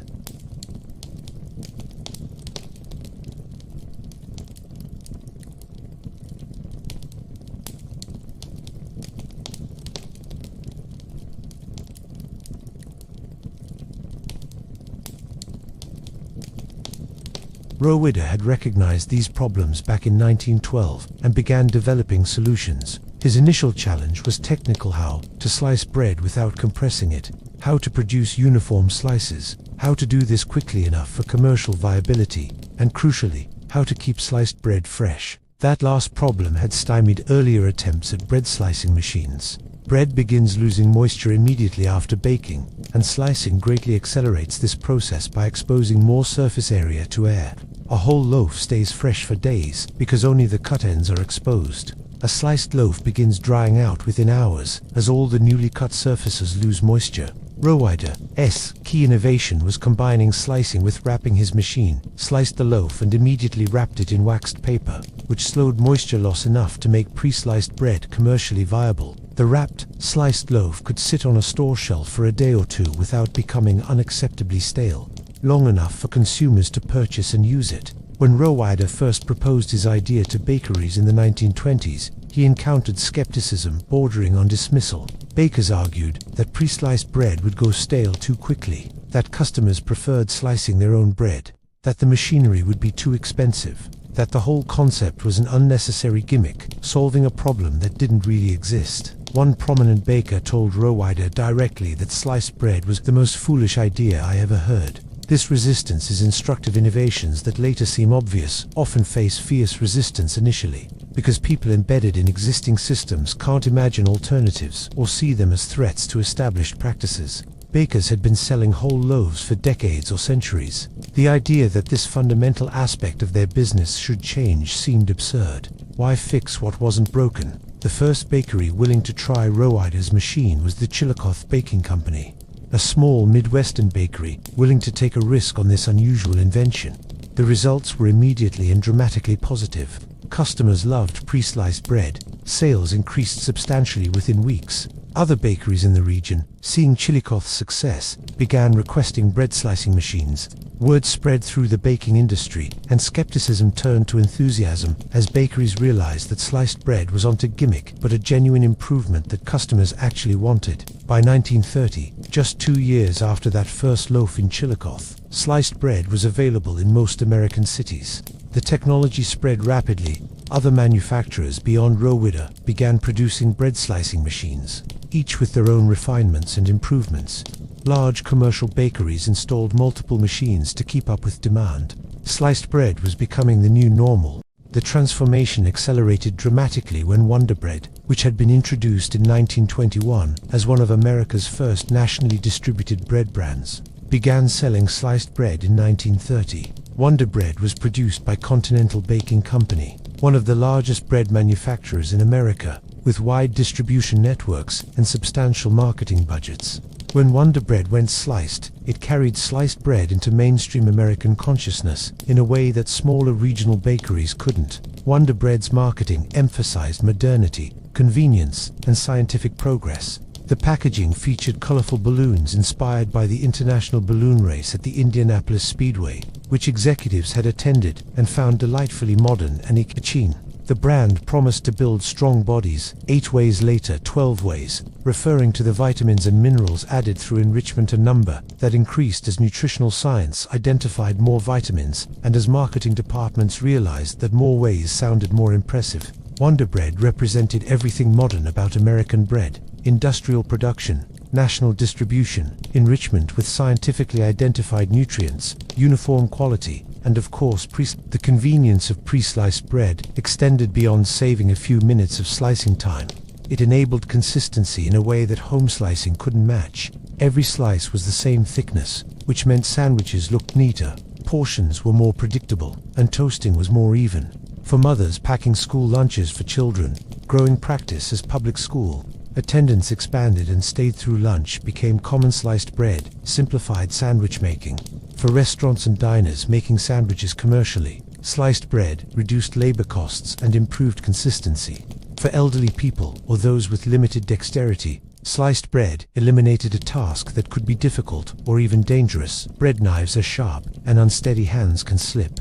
The convenience was real and meaningful across multiple contexts. But sliced bread also represented something beyond mere convenience. It embodied American values and aspirations. Circa 1930s, America was modernizing rapidly, embracing technology, efficiency, and scientific progress. The Depression hadn't yet hit its worst depths, and American optimism about technology's ability to improve life remained strong. Sliced bread fit perfectly into this zeitgeist. It was technological progress applied to daily life, making ordinary tasks easier through clever engineering. It democratized quality. The poorest family buying sliced bread got the same perfectly uniform slices as the wealthiest. It exemplified American industrial ingenuity and efficiency. That something as fundamental and ancient as bread could be improved through modern technology seemed to prove that progress was real, that American innovation could enhance even the most basic aspects of existence. Sliced bread became, almost immediately, a symbol of modernity itself. The rapid and complete victory of sliced bread over whole loaves reveals something about American culture and consumer behavior.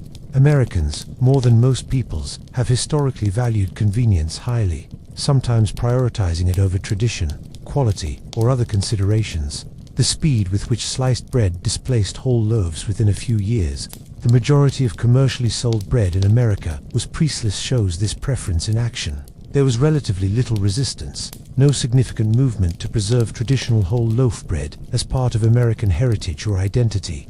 Consumers simply evaluated the new option, found it more convenient, and switched. This pattern would repeat throughout the 20th century with numerous food innovations: frozen dinners, instant coffee, pre-packaged snacksware. American consumers enthusiastically adopted convenient options even when they meant sacrificing some quality or tradition. The phrase "the greatest thing since sliced bread," which emerged in the 1950s, is delightfully self-referential and ironic. The phrase uses sliced bread, which is, after all, just bread that has been sliced, as the ultimate benchmark for innovation and improvement.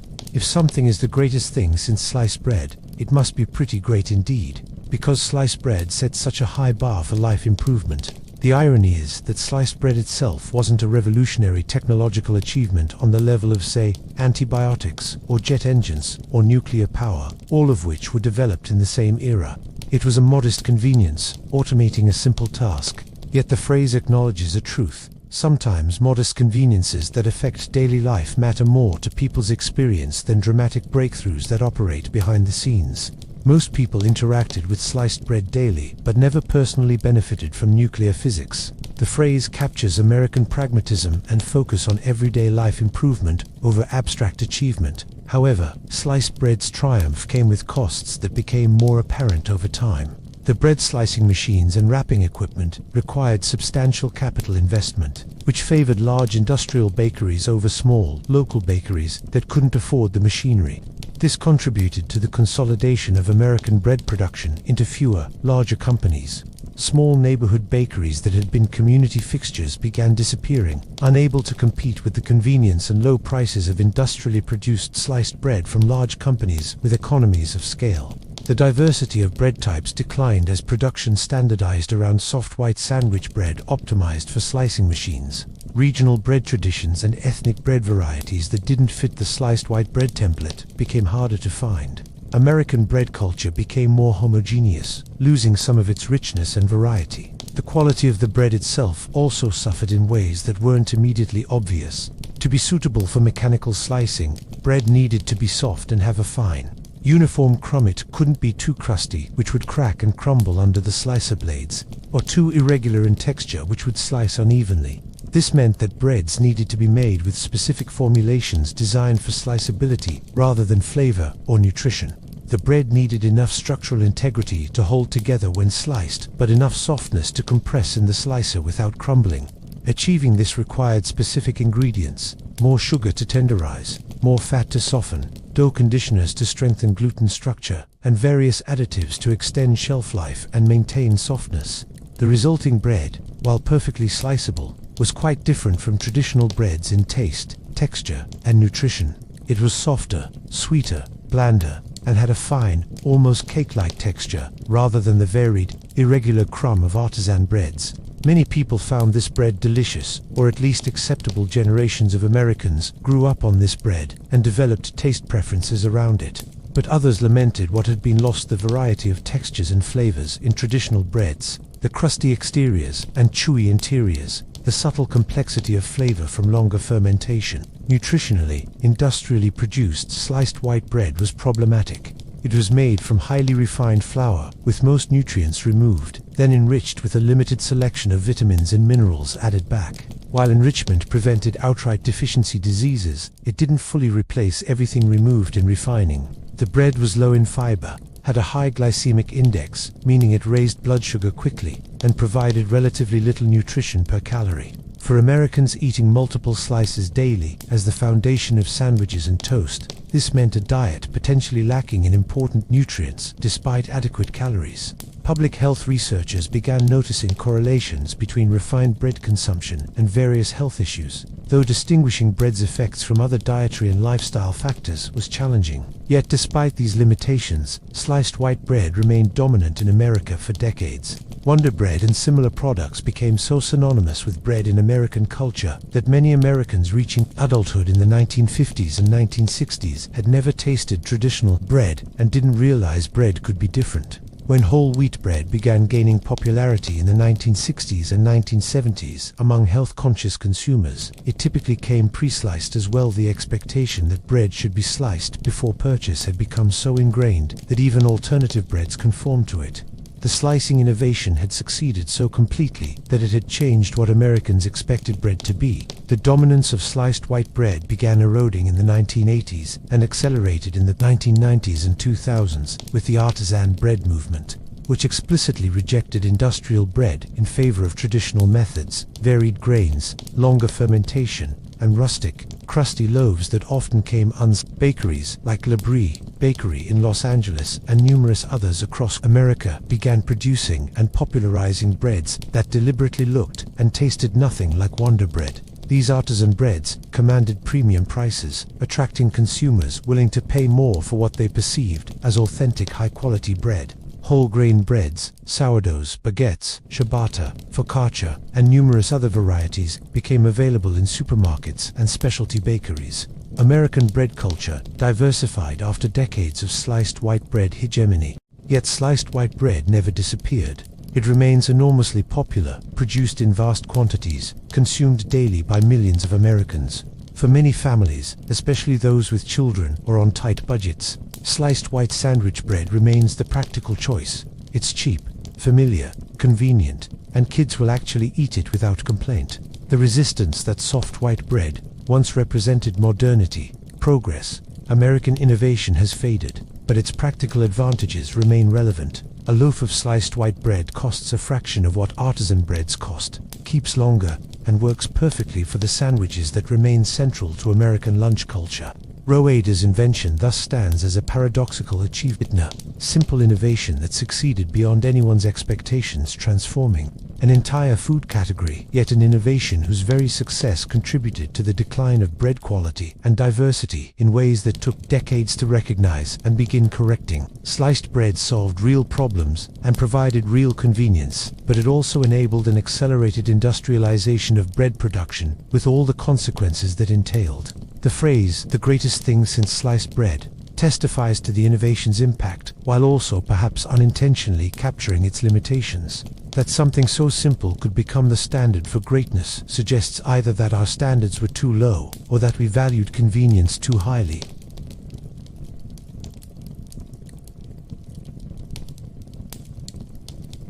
The next time you make a sandwich with perfect uniform slices, or pop a piece of bread in the toaster knowing it will brown evenly, you're benefiting from Roeder's decade-long obsession with solving a problem that many said didn't exist.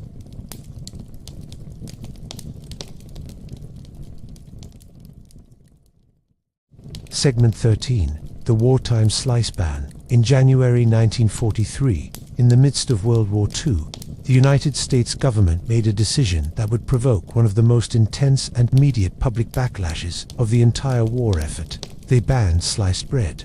The ban, announced by Claude R. Wickard, the Secretary of Agriculture and head of the War Food Administration, was intended as a conservation measure.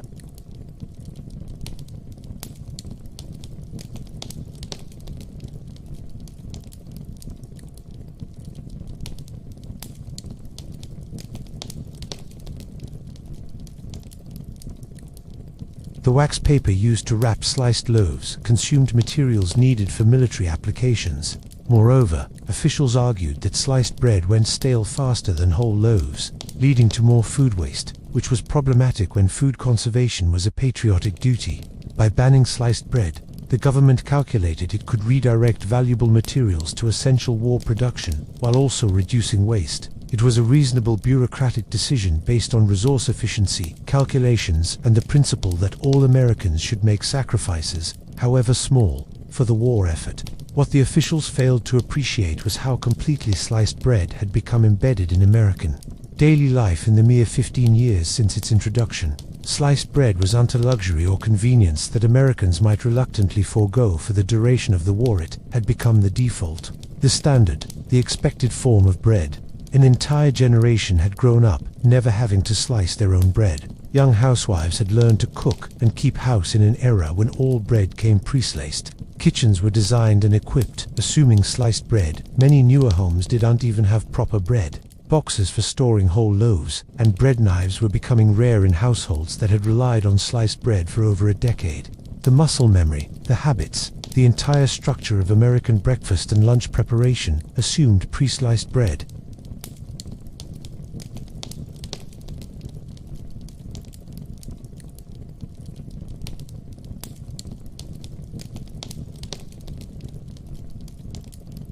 The announcement of the ban on January 18, 1943, initially received moderate attention. The newspapers that covered it treated it as a minor wartime inconvenience, one among many restrictions and rationing measures Americans were adjusting to. Sugar was rationed, meat was rationed, gasoline was rationed. Surely Americans could handle having to slice their own bread.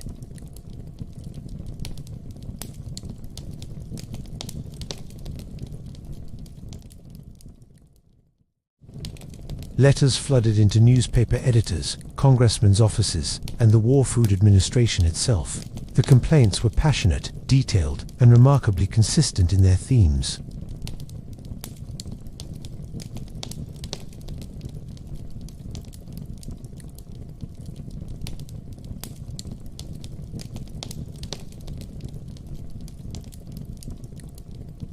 A housewife wrote that trying to slice soft bread evenly was nearly impossible and resulted in waste when slices came out too thick or ragged.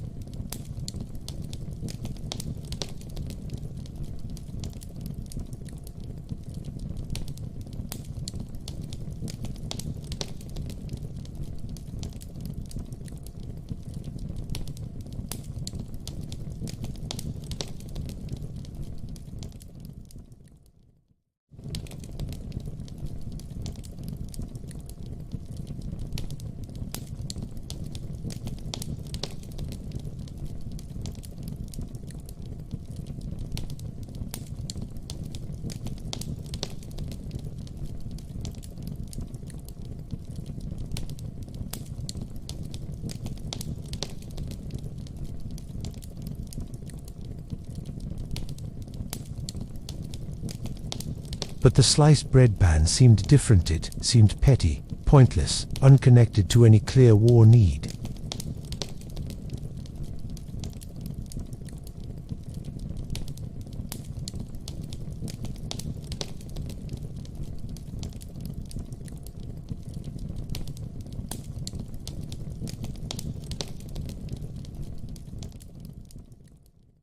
Moreover, the ban highlighted something that other restrictions hadn't: the extent to which Americans had come to rely on industrial convenience in their food supply.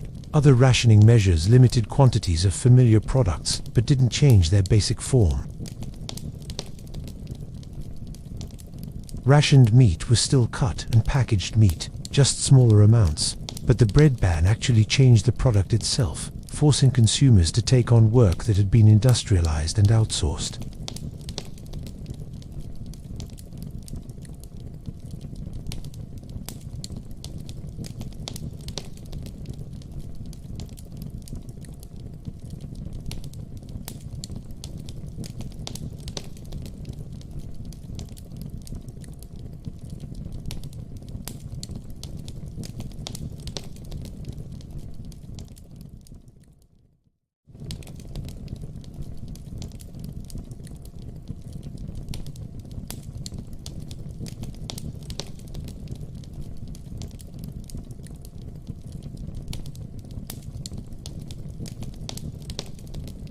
One editorial sardonically suggested that if Americans couldn't manage to slice their own bread, perhaps they weren't capable of winning the war.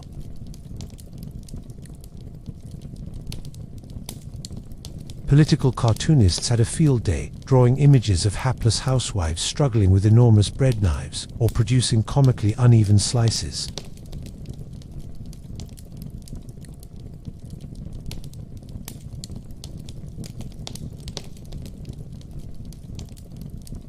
Members of Congress, hearing from constituents who were vocally unhappy about the ban, began questioning the War Food Administration's decision. Was this ban really necessary?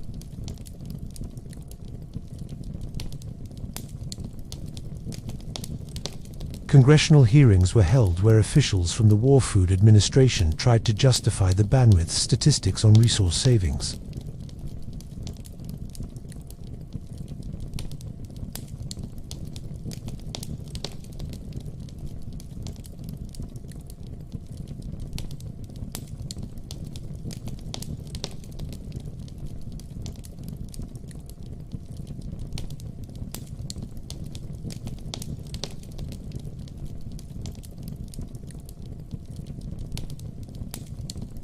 Claude Wickard and the War Food Administration found themselves in an increasingly untenable position. The ban had become a political liability, consuming administrative time and attention that should have been focused on much more important aspects of food production and rationing.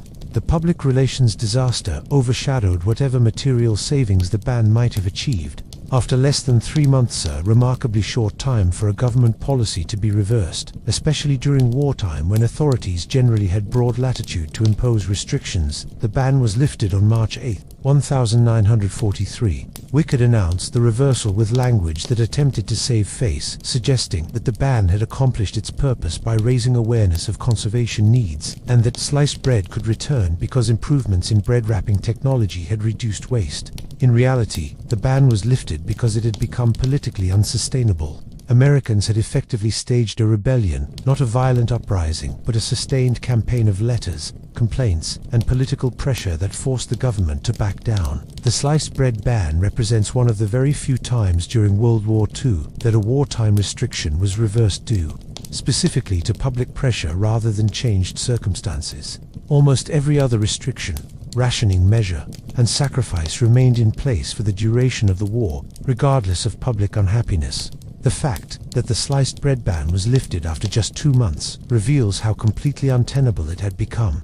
Government officials had misjudged the American public's relationship with this particular convenience. They had assumed it was a minor issue that people would adjust to with minimal complaint, like dozens of other small restrictions and rule changes that wartime had necessitated. Instead, they discovered that some conveniences, once adopted, become so fundamental to daily life that removing them generates intense resistance that undermines the legitimacy and effectiveness of authority. The episode is often cited as an example of American consumer culture and dependence on convenience, sometimes mockingly. How spoiled were Americans that they couldn't even slice their own bread for the war effort? How weak had Americans become that such a minor task generated such outrage? But these criticisms miss important context. Americans were accepting enormous sacrifices during the war, death of loved ones in combat, disruption of families through military service, transformation of daily life through rationing and restrictions, redirection of the entire economy to war production. They were working in war industries, buying war bonds, volunteering for civil defense, rationing food and fuel, and making countless other genuine sacrifices. The rebellion against the sliced bread ban wasn't evidence that Americans were unwilling to sacrifice.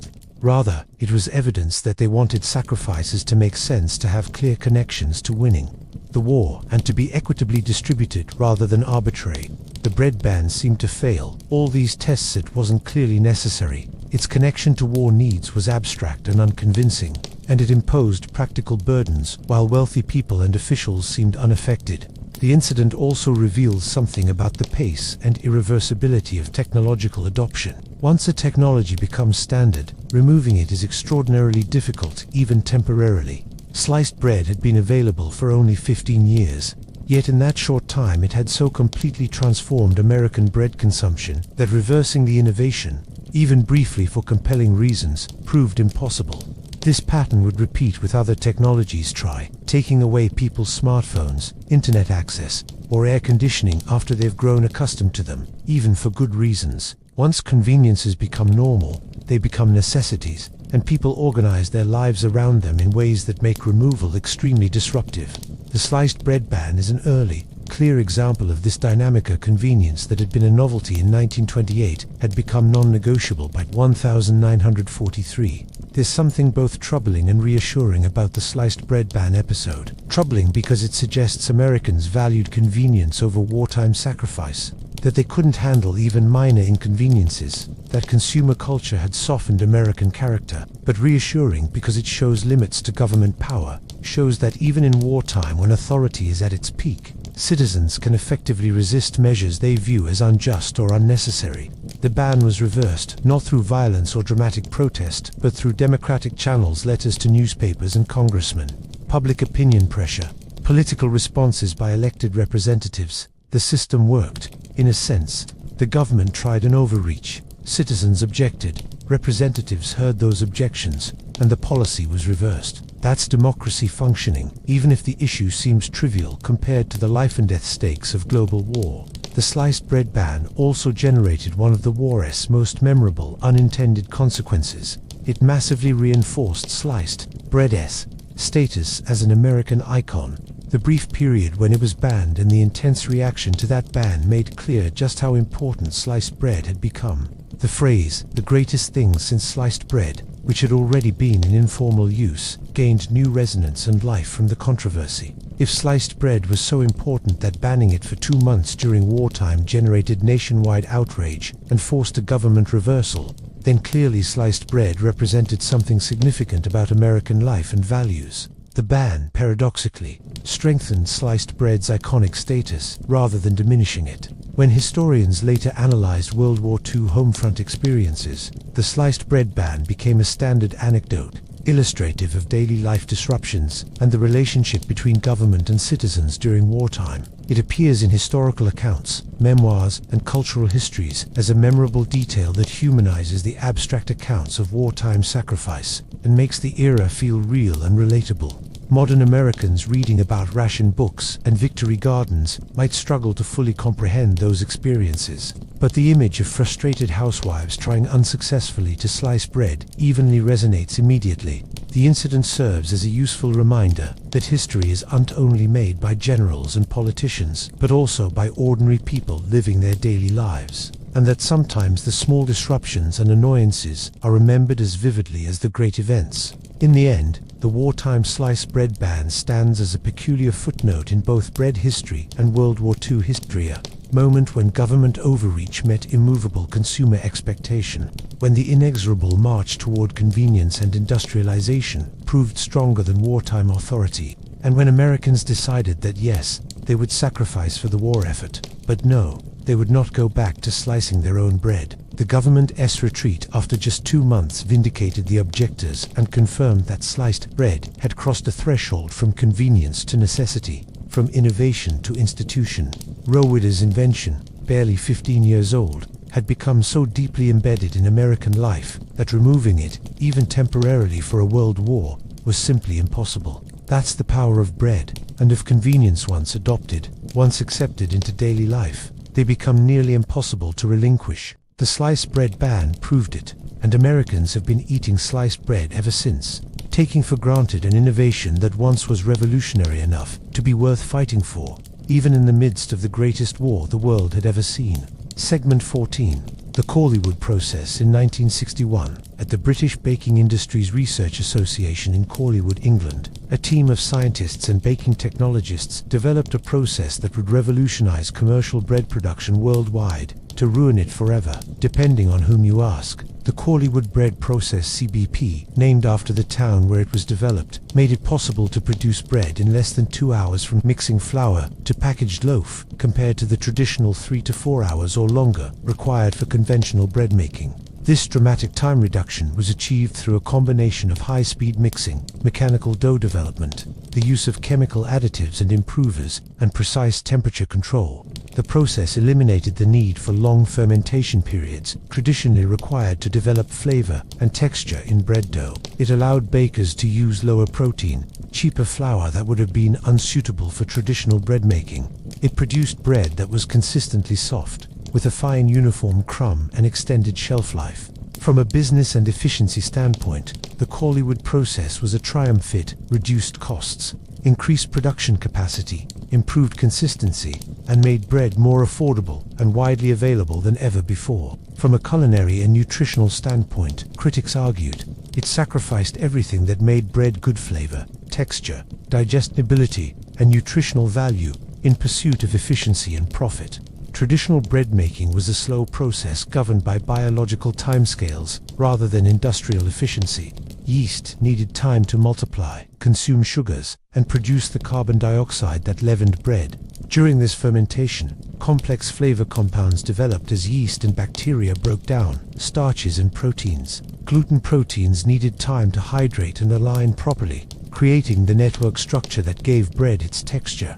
Enzymes naturally present in flour needed time to break down complex molecules, improving digestibility and nutrition. All of this took hours typically. Dough was mixed, then left to rise for an hour or more, then punched down and shaped, then left to rise again for another hour, then finally baked. Some traditional breads fermented even longer. Sourdough might ferment for 12 to 24 hours or more. This slow process had been standard for thousands of years, not because bakers did undesire efficiency, but because the biology of bread making demanded it. Trying to rush fermentation produced inferior bread, dense, poorly flavored, with underdeveloped gluten structure. The Chorleywood researchers asked, what if we could eliminate fermentation time by mechanically and chemically achieving what fermentation did biologically? High-speed mechanical mixing could rapidly develop gluten structure in minutes rather than hours. The violent action of high-speed mixers aligned gluten proteins and incorporated air in ways that mimicked what happened during slow fermentation, but much faster. Chemical oxidizers, like ascorbic acid, vitamin C, could strengthen gluten bonds instantly, rather than waiting for enzymes to do it gradually. Emulsifiers and dough conditioners could improve dough handling and final texture. Additional yeast, far more than traditional recipes called for, could produce leavening quickly. Precise temperature control could optimize yeast activity and enzyme function, speeding reactions. By combining all these interventions, the Chorleywood process could produce bread that rose, baked, and looked acceptable in a fraction of the time traditional methods required. The business case for the Chorleywood process was compelling. Time is money in commercial baking. A bakery that could produce bread in 2 hours rather than 4 could double its output using the same equipment, or cut its equipment needs in half for the same output. The faster process reduced labor costs, energy costs, and space requirements. Using cheaper flour, the process worked with British wheat varieties that had lower protein content than the hard wheats, traditionally preferred for bread making. Reduced ingredient costs. The improved shelf life meant less waste from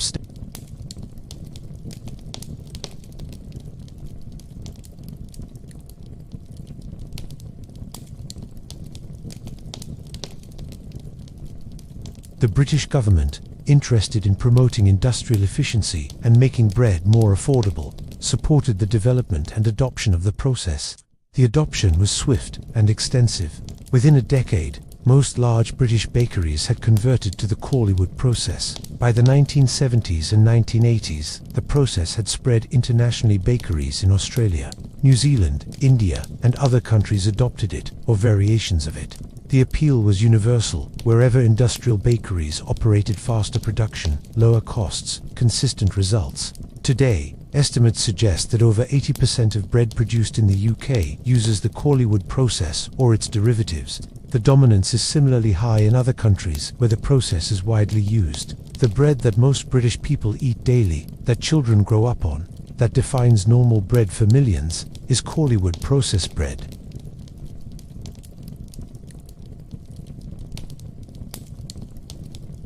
But the critics have been vocal and persistent. They argue that the Chorleywood process produces bread that barely deserves the name. Traditional bread, fermented slowly, develops complex flavors, nutty, slightly sweet, with subtle sour notes from bacterial activity, toasty notes from caramelization, depth and character that comes from biological processes interacting over time. Chorleywood bread, critics say, tastes bland, characterless, with a faint chemical tempth from the additives and a sweetness from added sugar, but no real bread flavor. The texture is similarly problematic. Chorleywood bread is uniformly soft with a fine, uniform crumb, almost cottony in feel, lacking the varied texture of traditional bread with its crispy crust and chewy interior. The crust itself is thin and soft, rather than crackling and substantial. Critics describe Chorleywood bread as pap or wadding, something that fills space but provides no sensory pleasure. The nutritional concerns are more serious. The long fermentation in traditional bread making breaks down complex molecules, making nutrients more bioavailable and the bread more digestible. The acids produced during fermentation reduce phytates in flour, compounds that bind minerals and reduce their absorption. Fermentation begins breaking down gluten and other proteins, easing digestion. The Chorleywood process, by eliminating fermentation, retains these problematic compounds. Some researchers and nutritionists argue this may explain increases in digestive complaints, gluten sensitivity, and wheat intolerance in populations where Chorleywood bread became standard. The bread is less digestible, harder on digestive systems, potentially contributing to the rise in reported gluten issues. The additives used, emulsifiers, oxidizers, flour improvers, preservatives, while generally recognized as safe, are nonetheless chemicals added to bread that weren't present traditionally. Long-term health effects of regular consumption of these additives remain debated. The Chorleywood process also changed the entire economic structure of bread production. Traditional bakeries working in small batches with slow fermentation could uncompete on price with industrial Chorleywood bakeries producing at massive scale. Neighborhood bakeries disappeared across Britain and other countries where the process spread. The diversity of bread types declined. Chorleywood worked best for soft white sandwich bread and similar products, so that's primarily what was produced. Regional bread varieties, ethnic breads, artisan styles that didn't fit the industrial model became harder to find. Bread became a commodity product, differentiated mainly by brand rather than by real differences in quality or style. A few large companies came to dominate bread production in many countries, with the predictable consequences of market concentration, less variety, less innovation, more focus on cost-cutting and profit margins. The process also had environmental implications. The speed and efficiency sounds environmentally friendly: less energy use per loaf, less waste, but the reliance on chemical additives, many petroleum-derived, and the industrial-scale production with its transportation requirements and packaging waste, meant the overall environmental footprint was complex. Traditional local bakeries using locally sourced flour and producing for local consumption had shorter supply chains and less packaging. The consolidation of bread production into fewer, larger facilities meant more transportation and more industrial processing. Whether Chorleywood bread was more or less environmentally sustainable than traditional bread depended on what factors you measured and how you weighed them. Defenders of the Chorleywood process argue that critics are elitist, valuing artisanal qualities that most consumers don't care about, while ignoring the very real benefits of affordable, consistent, widely available bread. Before Chorleywood, they note, bread was more expensive, less reliably available, more variable in quality. The process democratized bread, making it accessible to poor families who might otherwise struggle to afford it. Working-class families could buy cheap, fresh bread daily without worrying about cost. Children could have sandwiches for school lunches. The elderly on fixed incomes could afford to eat bread regularly. Yes, the bread might not match artisan standards for flavor or texture, but it was nutritious enough, perfectly edible, and critically affordable. The alternative expensive artisan bread that poor families couldn't afford was worse from a social justice perspective. Critics, they argue, want to preserve a romantic, idealized vision of traditional baking, while ignoring the reality that most people throughout history had access only to coarse, heavy, often nutritionally inadequate bread. Chorleywood bread, while not perfect, represented progress in making decent bread available to everyone. This debate between efficiency and quality, between affordability and craftsmanship, between industrial and artisan approaches, continues today and extends far beyond bread to encompass broader questions about food production, economic systems, and values. The Chorleywood process represents a particular answer to the question of how to feed people efficiently in an industrial society, prioritize production efficiency, cost reduction, consistency, and wide availability over flavor, nutrition, tradition, and craftsmanship. This approach succeeded brilliantly on its own terms. Bread production became highly efficient. Bread became very cheap. Availability became universal. But it generated costs that weren't immediately visible: loss of flavor and quality, potential health impacts, disappearance of traditional bakeries, reduction in bread diversity, dependence on chemical additives. The backlash against Chorleywood bread helped fuel the artisan bread movement that began in the 1980s and accelerated in the 1990s and 2000s. Bakers and consumers dissatisfied with industrial bread began demanding alternatives.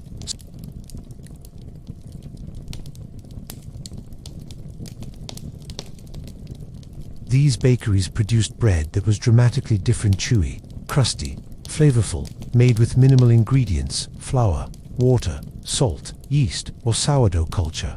Nothing else. Fermented for 12 to 24 hours or longer. Shaped by hand. Baked in traditional ovens. This bread was more expensive, often significantly so, 3 or 4 times the price of industrial Chorleywood bread, but it found enthusiastic consumers willing to pay for what they perceived as real bread. Authentic bread. Bread as it should be. The artisan bread movement positioned itself explicitly against the Chorleywood process, using opposition to industrial bread as a defining characteristic. Artisan bakeries advertised their traditional methods, their long fermentation, their avoidance of additives. Food writers and critics praised artisan bread while condemning industrial bread. Books like Dan Leppard's The Handmade Loaf and Chad Robertson's Tartine Bread became bestsellers, teaching home bakers to make traditional bread.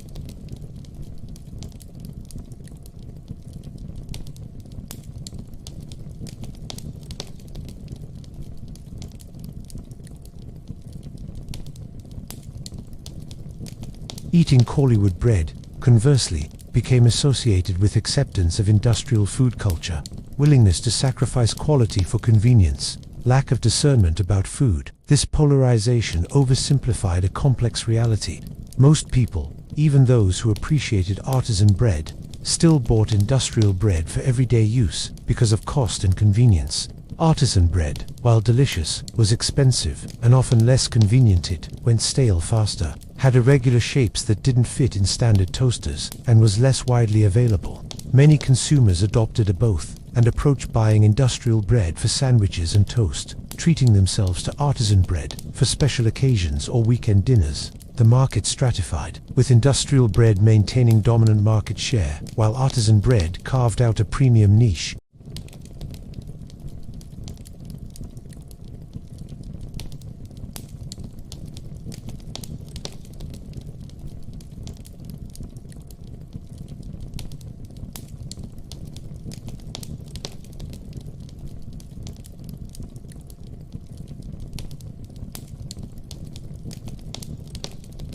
Ingredient labels became more important as consumers sought to avoid certain additives, pushing some producers to simplify formulations. The pure Chorleywood process of 1961, 2 hours. Maximum additives, no fermentation, became less common as modified versions attempted to balance efficiency with quality. Today, the Chorleywood process remains controversial and important. It still produces the majority of bread consumed in many countries, feeding millions daily.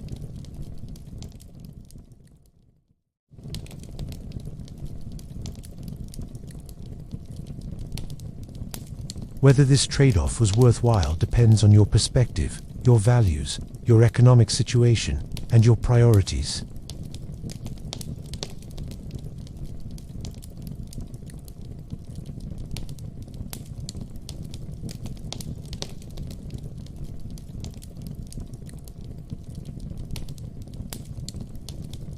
The Chorleywood process is neither purely good nor purely evil. It's a technology that solved certain problems while creating others, that provided benefits to some while imposing costs on others.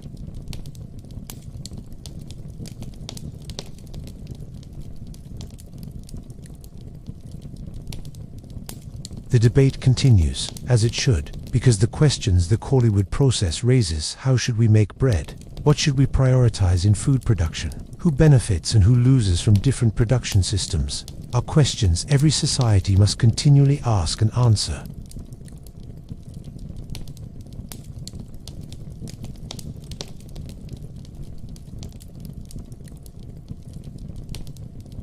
Bread made from wheat sustained empires, fed armies, and provided daily sustenance to billions.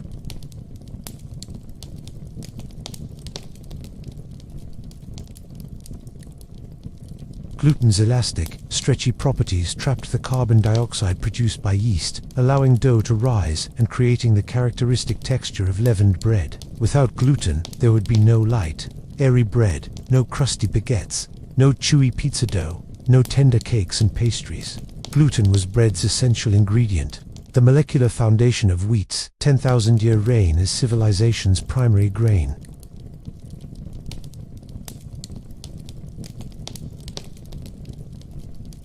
People started getting sick from gluten, or rather, people started recognizing and diagnosing that they were getting sick from gluten, and the number of such people began rising rapidly. By the 2010s, gluten-free had become not just a medical necessity for those with celiac disease, but a dietary movement embraced by millions who believed gluten was making them sick, even without a celiac diagnosis.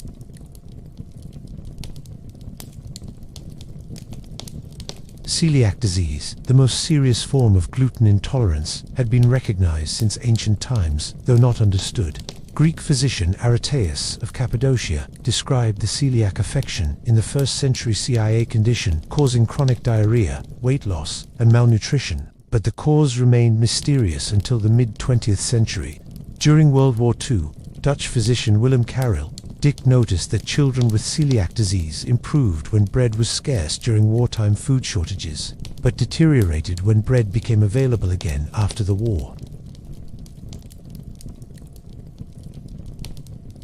Celiac disease, it turned out, was an autoimmune condition where the immune system mistakenly attacks the small intestine when gluten is present, damaging the intestinal lining and preventing nutrient absorption. Left untreated, celiac disease can cause severe malnutrition, growth problems in children, and various serious complications. The only treatment is strict, lifelong avoidance of all gluten-containing foods. For decades after this discovery, celiac disease was considered rare. Estimates suggested it affected perhaps 1 in 2,500 people. Those diagnosed faced significant challenges in finding safe food, as gluten is present in wheat, barley,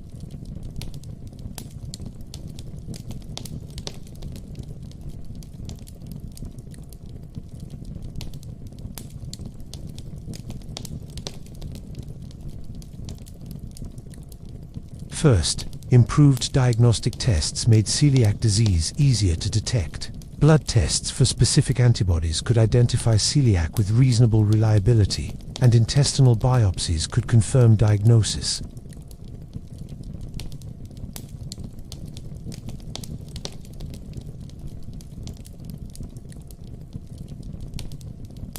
But because cases that previously went unrecognized were now being identified, by the 2010s, estimates suggested celiac disease affected approximately 1 in 100 people, 40 times more common than previously thought.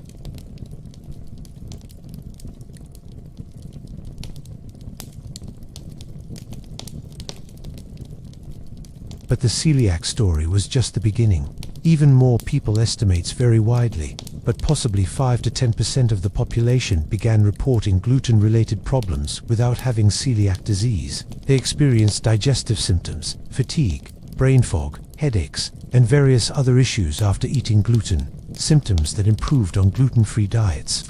This condition came to be called non-celiac gluten sensitivity, or NCGS.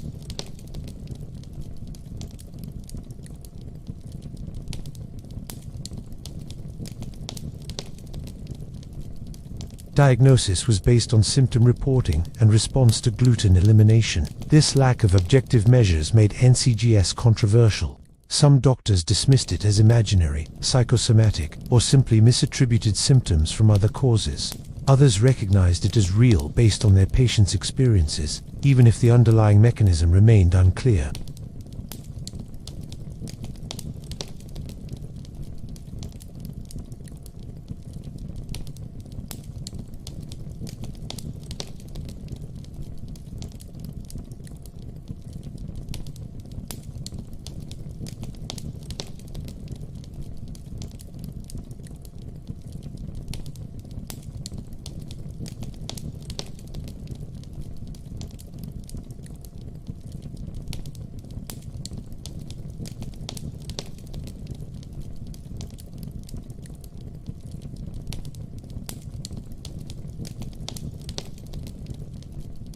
Experiments with ancient grains like einkorn or immer didn't show consistent advantages for people with gluten sensitivity. The wheat has changed theory couldn't fully explain the increase in gluten problems. Another theory focused on food processing.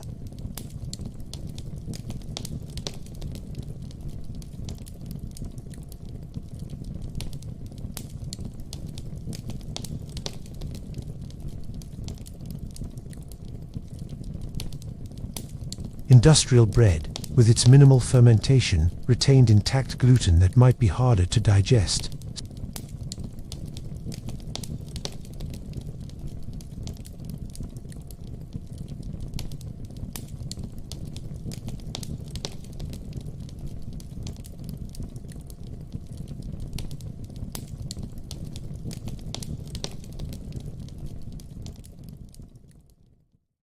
A third theory invoked the hygiene hypothesis and changes in gut bacteria.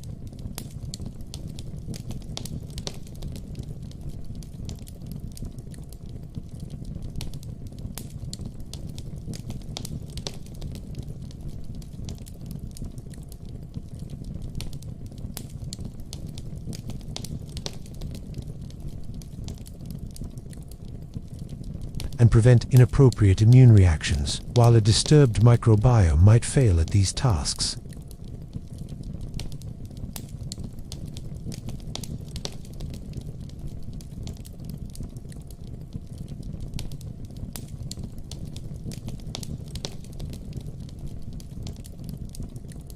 A fourth theory suggested that gluten itself wasn't the real problem, or at least not the only problem.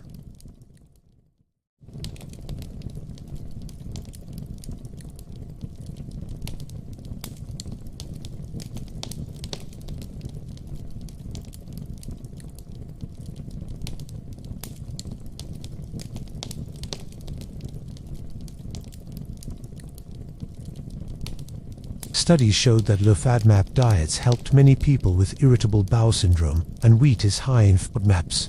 Maybe gluten sensitivity was actually FODMAP sensitivity, or sensitivity to wheat generally, rather than gluten specifically. This might explain why some people claiming gluten sensitivity improved on gluten-free diets, even though controlled studies suggested they did actually react to purified gluten. Meanwhile, gluten-free became a massive commercial phenomenon. Companies began producing gluten-free versions of every conceivable product: bread, pasta, cookies, crackers, pizza, beer, even products that never contained gluten in the first place, but started advertising gluten-free as a marketing strategy. Supermarkets created dedicated gluten-free sections.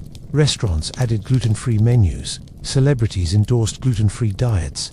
The market for gluten-free products grew from nearly nothing in the 1990s to tens of billions of dollars globally by the 2010s. Some of this growth served people with celiac disease or genuine gluten sensitivity. providing them options that genuinely improved their lives.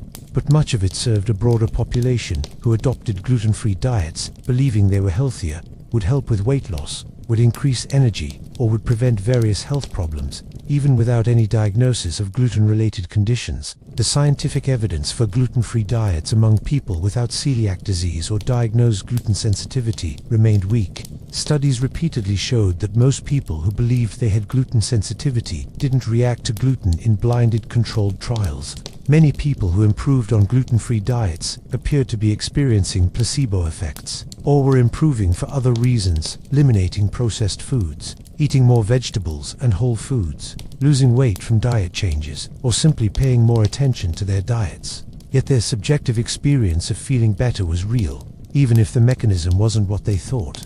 This created a frustrating dynamic where scientific research suggested many people's beliefs about gluten sensitivity weren't accurate, while those people's lived experiences told them that avoiding gluten made them feel better. The medical community became divided. Some doctors dismissed non-celiac gluten sensitivity as a fad, worrying that unnecessary gluten avoidance could lead to nutritional deficiencies. Gluten-free products are often lower in fiber and certain nutrients and create unnecessary anxiety about food.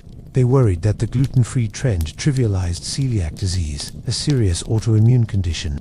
Other doctors, seeing many patients who reported genuine improvement on gluten-free diets, were more sympathetic, arguing that patient experience mattered even if mechanisms weren't fully understood. The debate sometimes became acrimonious, with each side accusing the other of either dismissing patient suffering or encouraging harmful pseudoscience. For people with diagnosed celiac disease, the gluten-free trend was paradoxically both helpful and frustrating.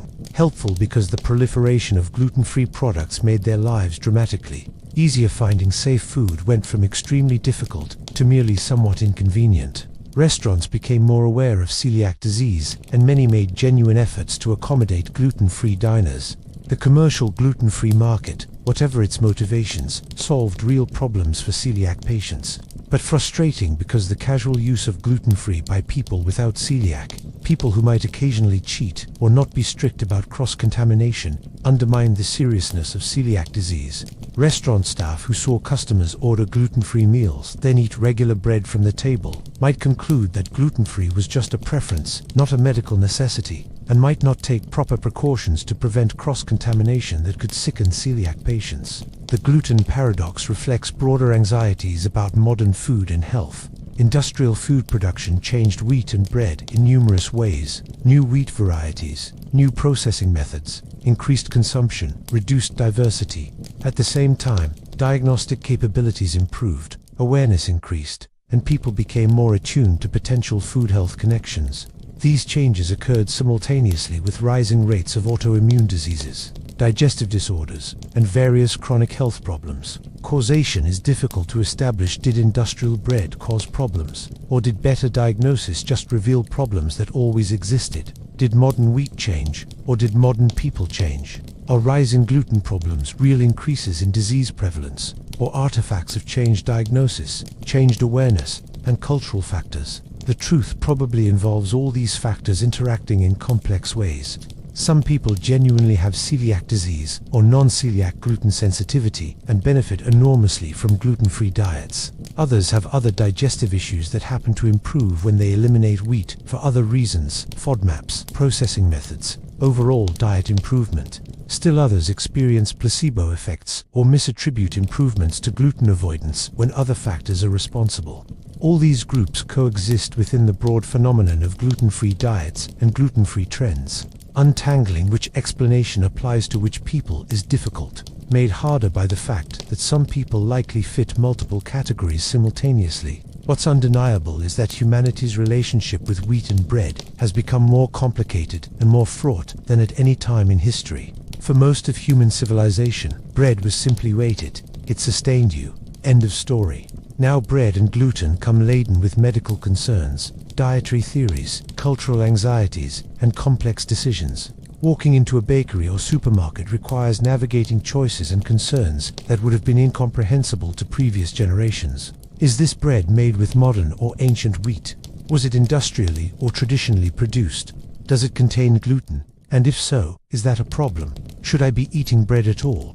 The simplicity of bread flour, water, salt, yeast has been overlaid with a complexity of considerations that transform eating from a straightforward act of nourishment into an exercise in medical and ethical decision-making. Yet bread endures. Despite all the concerns and controversies, most people still eat bread regularly. Gluten-free alternatives have improved dramatically, but still don't quite match the texture and taste of gluten-containing bread for many applications. The 10,000-year relationship between humans and wheat hasn't ended. It's entered a new, more complicated phase. We're asking questions about that relationship that previous generations never thought to ask, applying scientific and medical scrutiny that previous generations lacked the tools to apply. Maybe we're discovering real problems that always existed but weren't recognized. Maybe we're creating problems through our anxiety and overthinking. Maybe both. The gluten paradox that our most ancient, reliable food has become suspect reflects modern life's tendency to complicate what was once simple, to find problems where none were seen before, and to apply rationality and choice to aspects of life that were once simply given. Whether this represents progress or neurosis, increased health consciousness or harmful food anxiety, probably depends on your individual situation and perspective. But it's undeniable that bread isn't simple anymore, and the gluten it contains isn't either. The staff of life has become a matter of debate, and wheat's 10,000-year run as humanity's unquestioned staple has, if not ended, at least entered a period of serious interrogation that would have baffled our bread-eating ancestors. Good night, travelers. May your own journeys through history continue to surprise and delight you, revealing the strange, the wonderful, and the deeply human in places you never expected to find them. Until we meet again in another corner of the past, another forgotten story waiting to be told. Sleep well and dream of mongooses guarding emperors, ravens speaking truth to kings, and all the other remarkable creatures who remind us that history is far stranger, far richer, and far more fascinating than we ever imagined. The past is never truly dead. It lives on in the stories we tell, the connections we remember, and the animals who, whether they knew it or not, helped shape the course of human events simply by being themselves. Safe travels, dear friends, and good night.